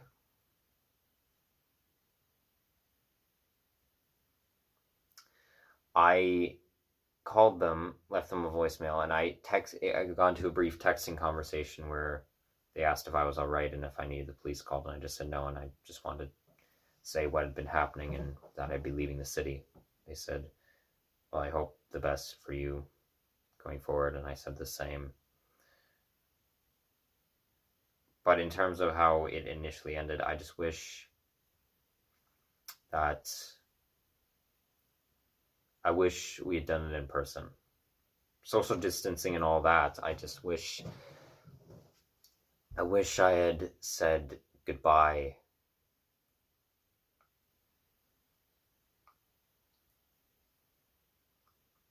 in person. So that's another one.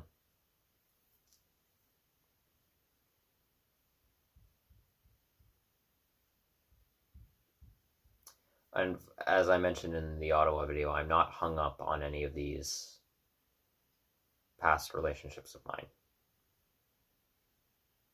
At least I don't feel. I've romantically moved on, not interested in anyone at the moment. Well, okay, was interested with someone in Toronto who I had a crush on before I left, and have been feeling remorse for not attempting to try and maybe get in a relationship with them. But, well, it's like everything, it's complicated. So I'm not, well, I guess maybe I shouldn't say that I'm not romantically interested right now. It's just, well, no, because that's not a true statement. I'm not hung up on those two relationships from me being a completely toxic and manipulative person to my first partner, to my second partner, how things flourished with them. I'm not hung up on those relationships in terms of romantic interest or friendship.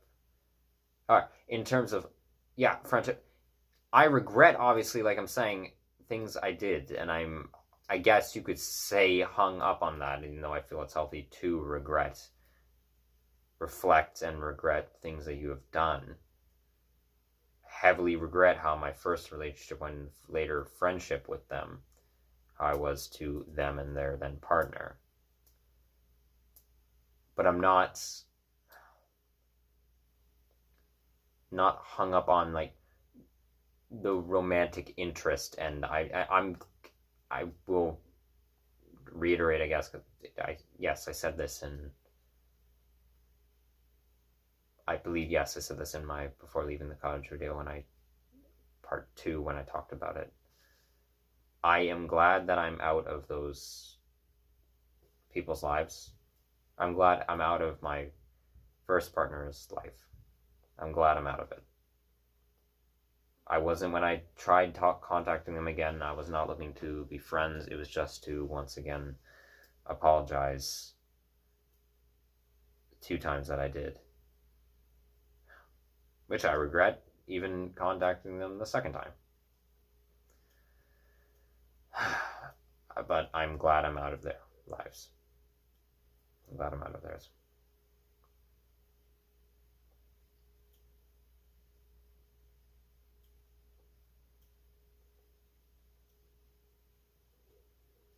What else?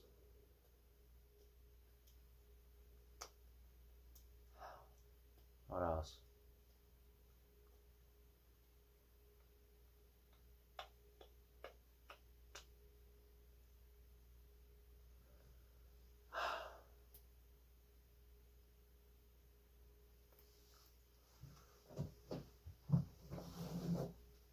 Oh, yes, this is one I wanted to actually really address.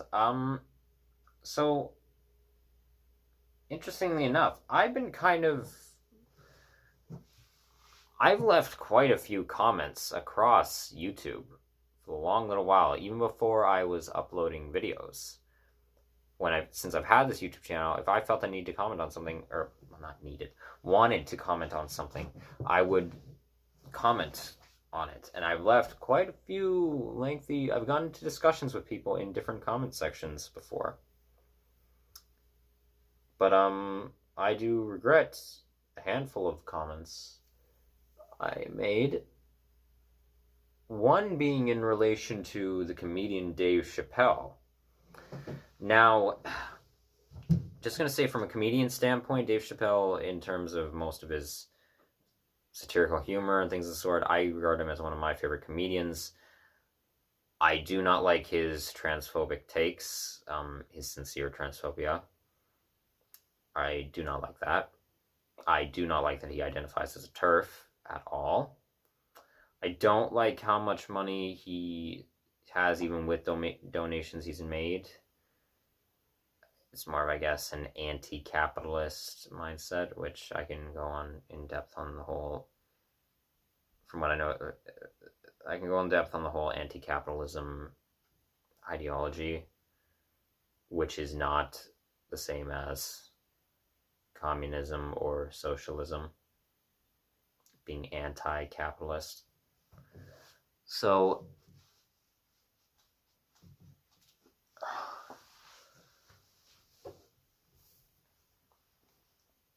I left a comment watching like clips from his whole infamous Dave Chappelle's infamous special, where he talked about his late friend Daphne.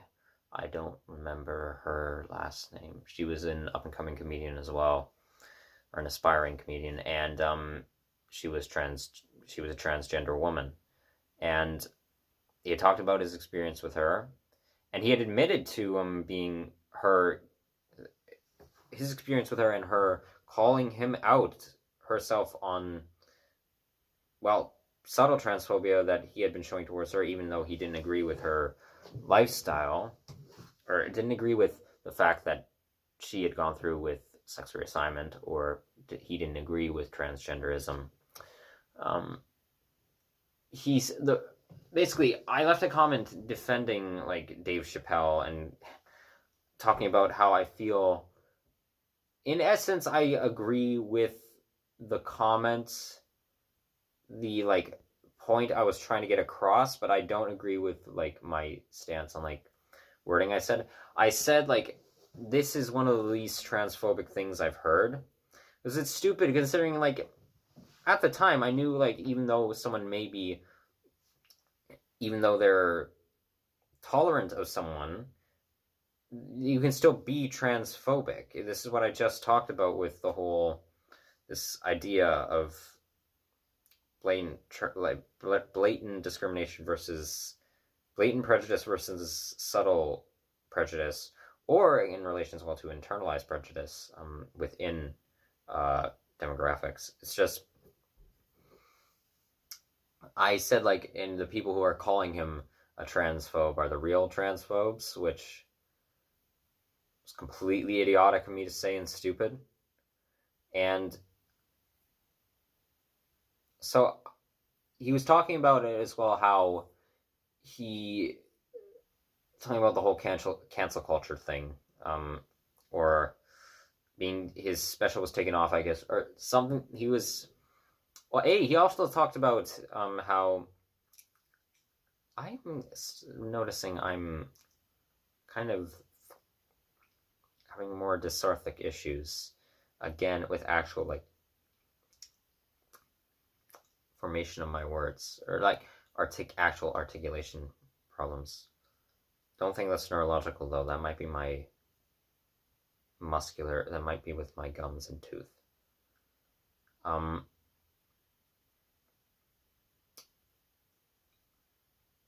So he talked about how he was never paid the negotiated agreement for his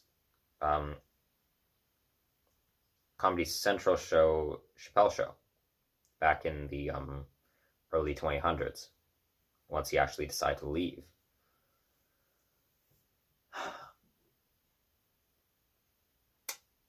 And I agree with him on the sense of like how he speaks about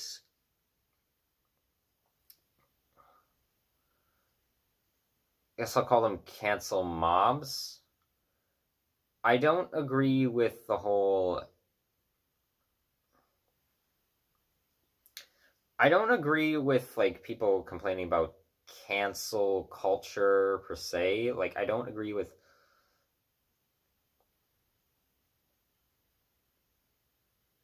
Okay, I'm saying this right now. Cancel culture has always it's always existed.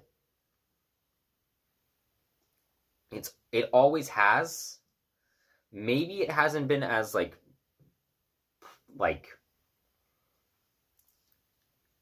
as prevalent as it is now, or as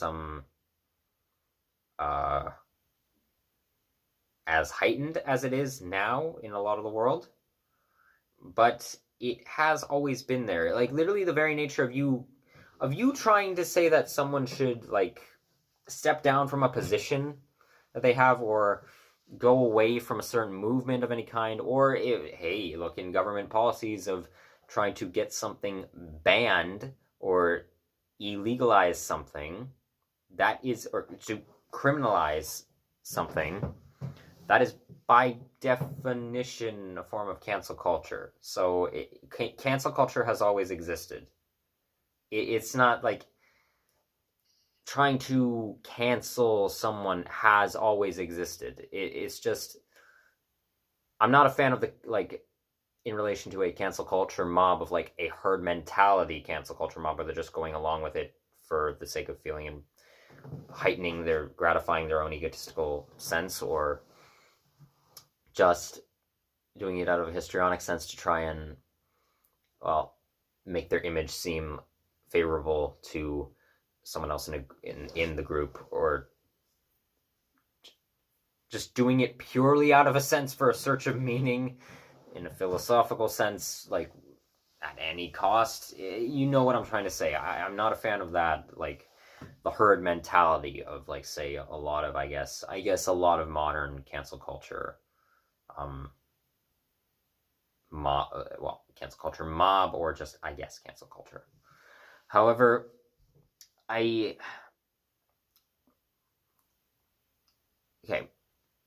what Dave Chappelle is definitely guilty of is one of my favorite commentary YouTubers, Kate Black,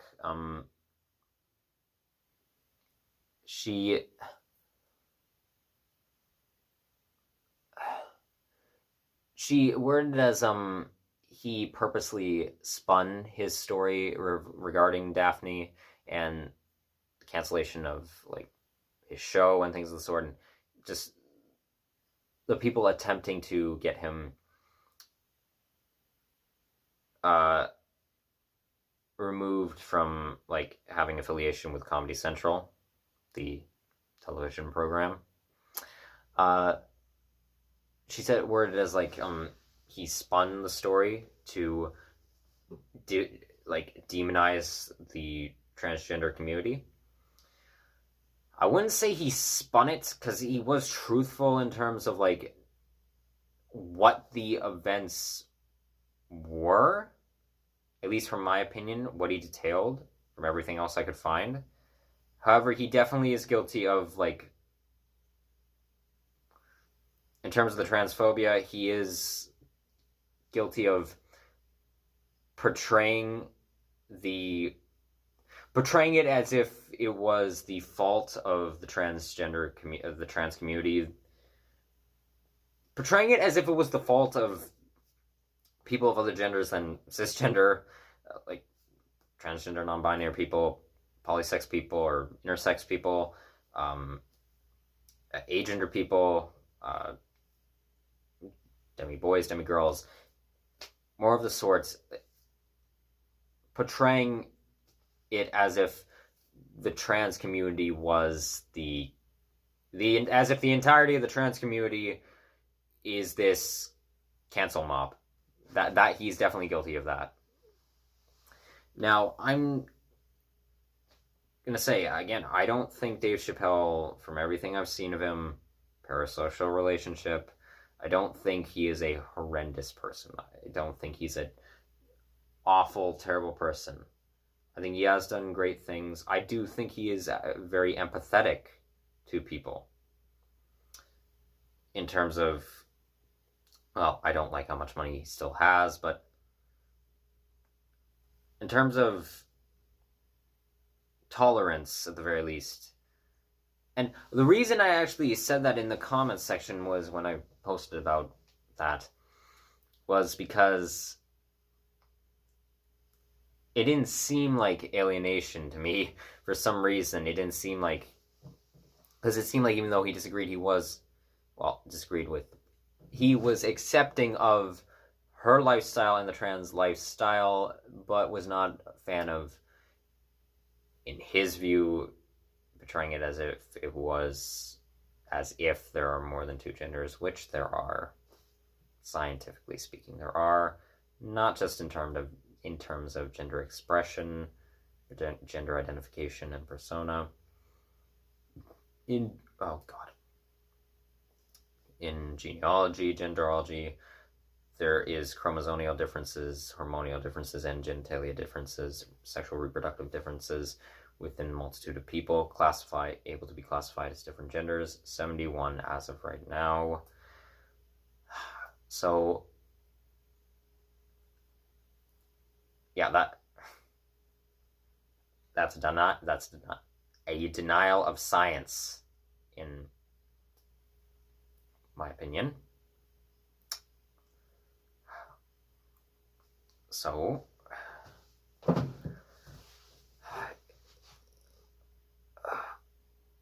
anyway, oh yes, and also, I actually just saw this recent clip. I need to probably look up more about it. Yeah, I'm actually not going to say too much about it. I don't know too much about the context fully behind it, about his SNL skit where he said an anti-Semitic remark, which on first glance it looked like just like satire of people who actually hold a belief. However, upon rewatching, it might not have been, because he said in relation to something Kanye West said. Big surprise.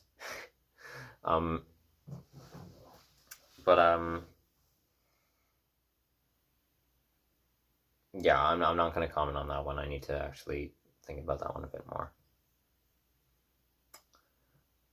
Anyway, I got into then in that comment section about Dave Chappelle on a whole thing with someone else who was more in favor of killing, like, oppressors, violent revolutionary overthrow. I was arguing peaceful protest and the morality of why I don't believe anyone deserves to die, trying to gain empathy for your oppressors,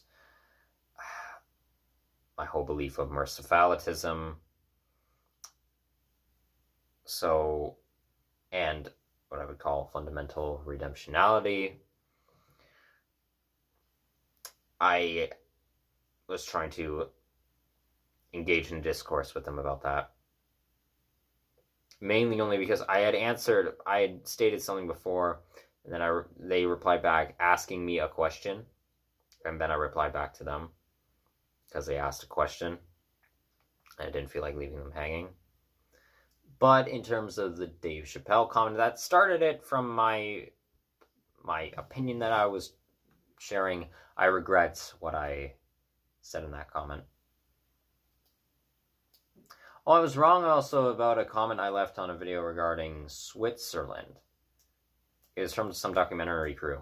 I was talking about how the main language of Switzerland is predominantly French-speaking, which it is a French-speaking country, Switzerland, but it isn't predominantly, technically. It's technically, I guess, the predominant language is technically German, but it is heavily divided between French, German, and Italian in the more southern region of Switzerland, but predominantly in just large geographical space.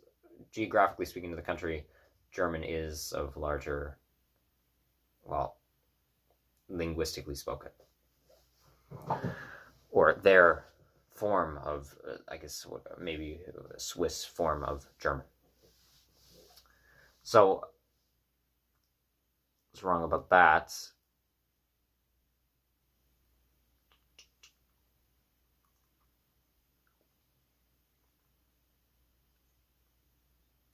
I'm remembering now as well, on a Meat Canyon video, on Meat Canyon's video of, he did a Scooby-Doo video. It was a comedic video of, it starts off with the gang, a complete absurdist. It starts off with the gang catching someone dressing up as a ghoul and scaring people. They walk away to search for more clues. Then Scooby drops what he's using as putting on a persona. And turns out he is a aggressive sociopath and very much domineering, has domineering behavioral disorder, and he goes on detailing to like the perp that how he would have gotten away with his crime. I left a comment on that. I was tired the night I made it, and I watched this video and I started theorizing about it. And I left this long-ass comment. So stupid. I left this long-ass comment on my theories regarding the video, because Meat Canyon, like, people often in the comments, they try and come up with theories towards his very much over-the-top, absurdist videos. Like, the concepts, like, take characters and story, well, they take known characters and then shift them as if they're to a more darker undertone, what would have been more like doesn't have as much as a in the initial source material has as much a sinister like meaning to it behind it. It takes on Meat Canyon spins it usually and takes it to a different extreme. I left a long comment. I called it at the end eventually like a psychologic thesis on Scooby-Doo, a very much overly dramatic, like purposely stupid, very stupid video. And it was late at night that I was making it, and I was having fun thinking about it, and I wanted to just share it, like my thoughts on it. And I used so much like my knowledge of psychology trying to analyze the video and what it could be. And I also brought up how the idiot, how Fred, this is undeniable that Fred, what's Fred's last name? I forget. Fred from the Scooby-Doo gang, he is incredibly sexist in his regard, where he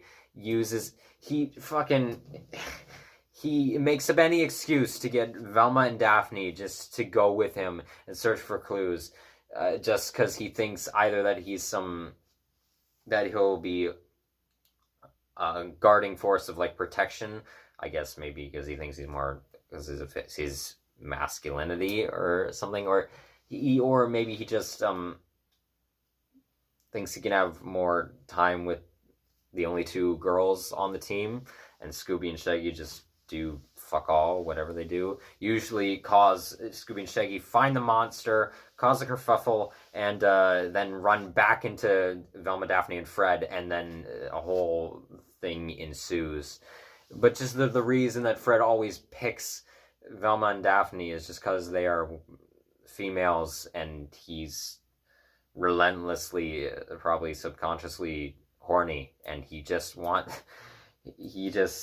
maybe he or more I guess maybe like I guess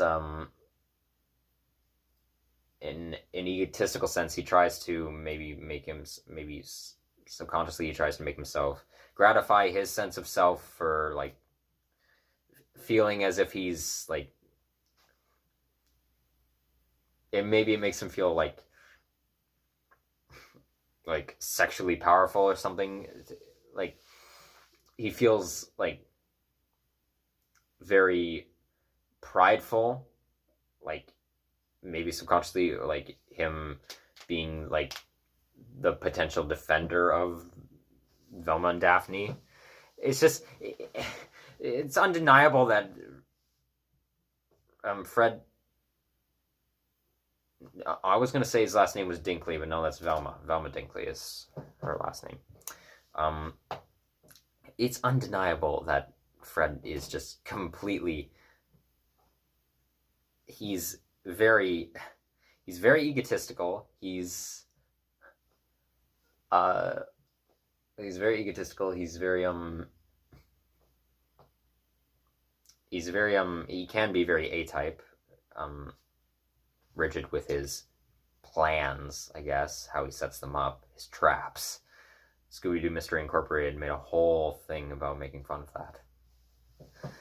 By the way, in my opinion, Scooby-Doo Mystery Incorporated, just from a storytelling perspective, is the best Scooby-Doo story that has been made so far.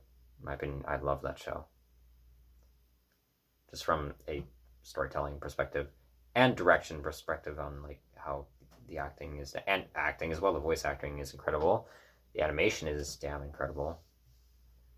But yeah, what was I saying? Oh yeah, the long ass comment. Yeah, I don't really regret that one. That was just funny. That was so stupid. That one.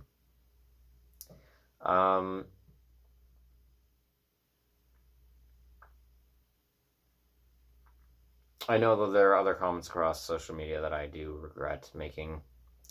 So I know I regret them. I remember vaguely the context of them. Don't remember where they are. Can't find them. So, sad.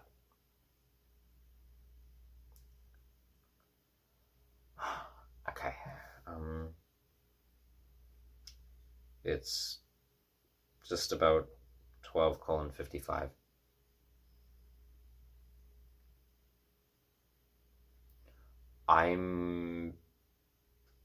Well, first, was there anything I want? No, okay. In the future, I'll do another video like this and the other regret-centered video that I made. I'm going to get sleep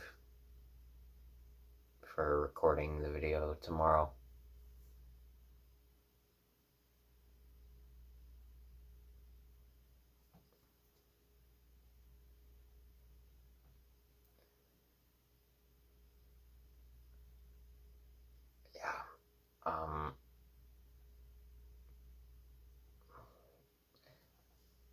That's, I guess, all I had to say right now.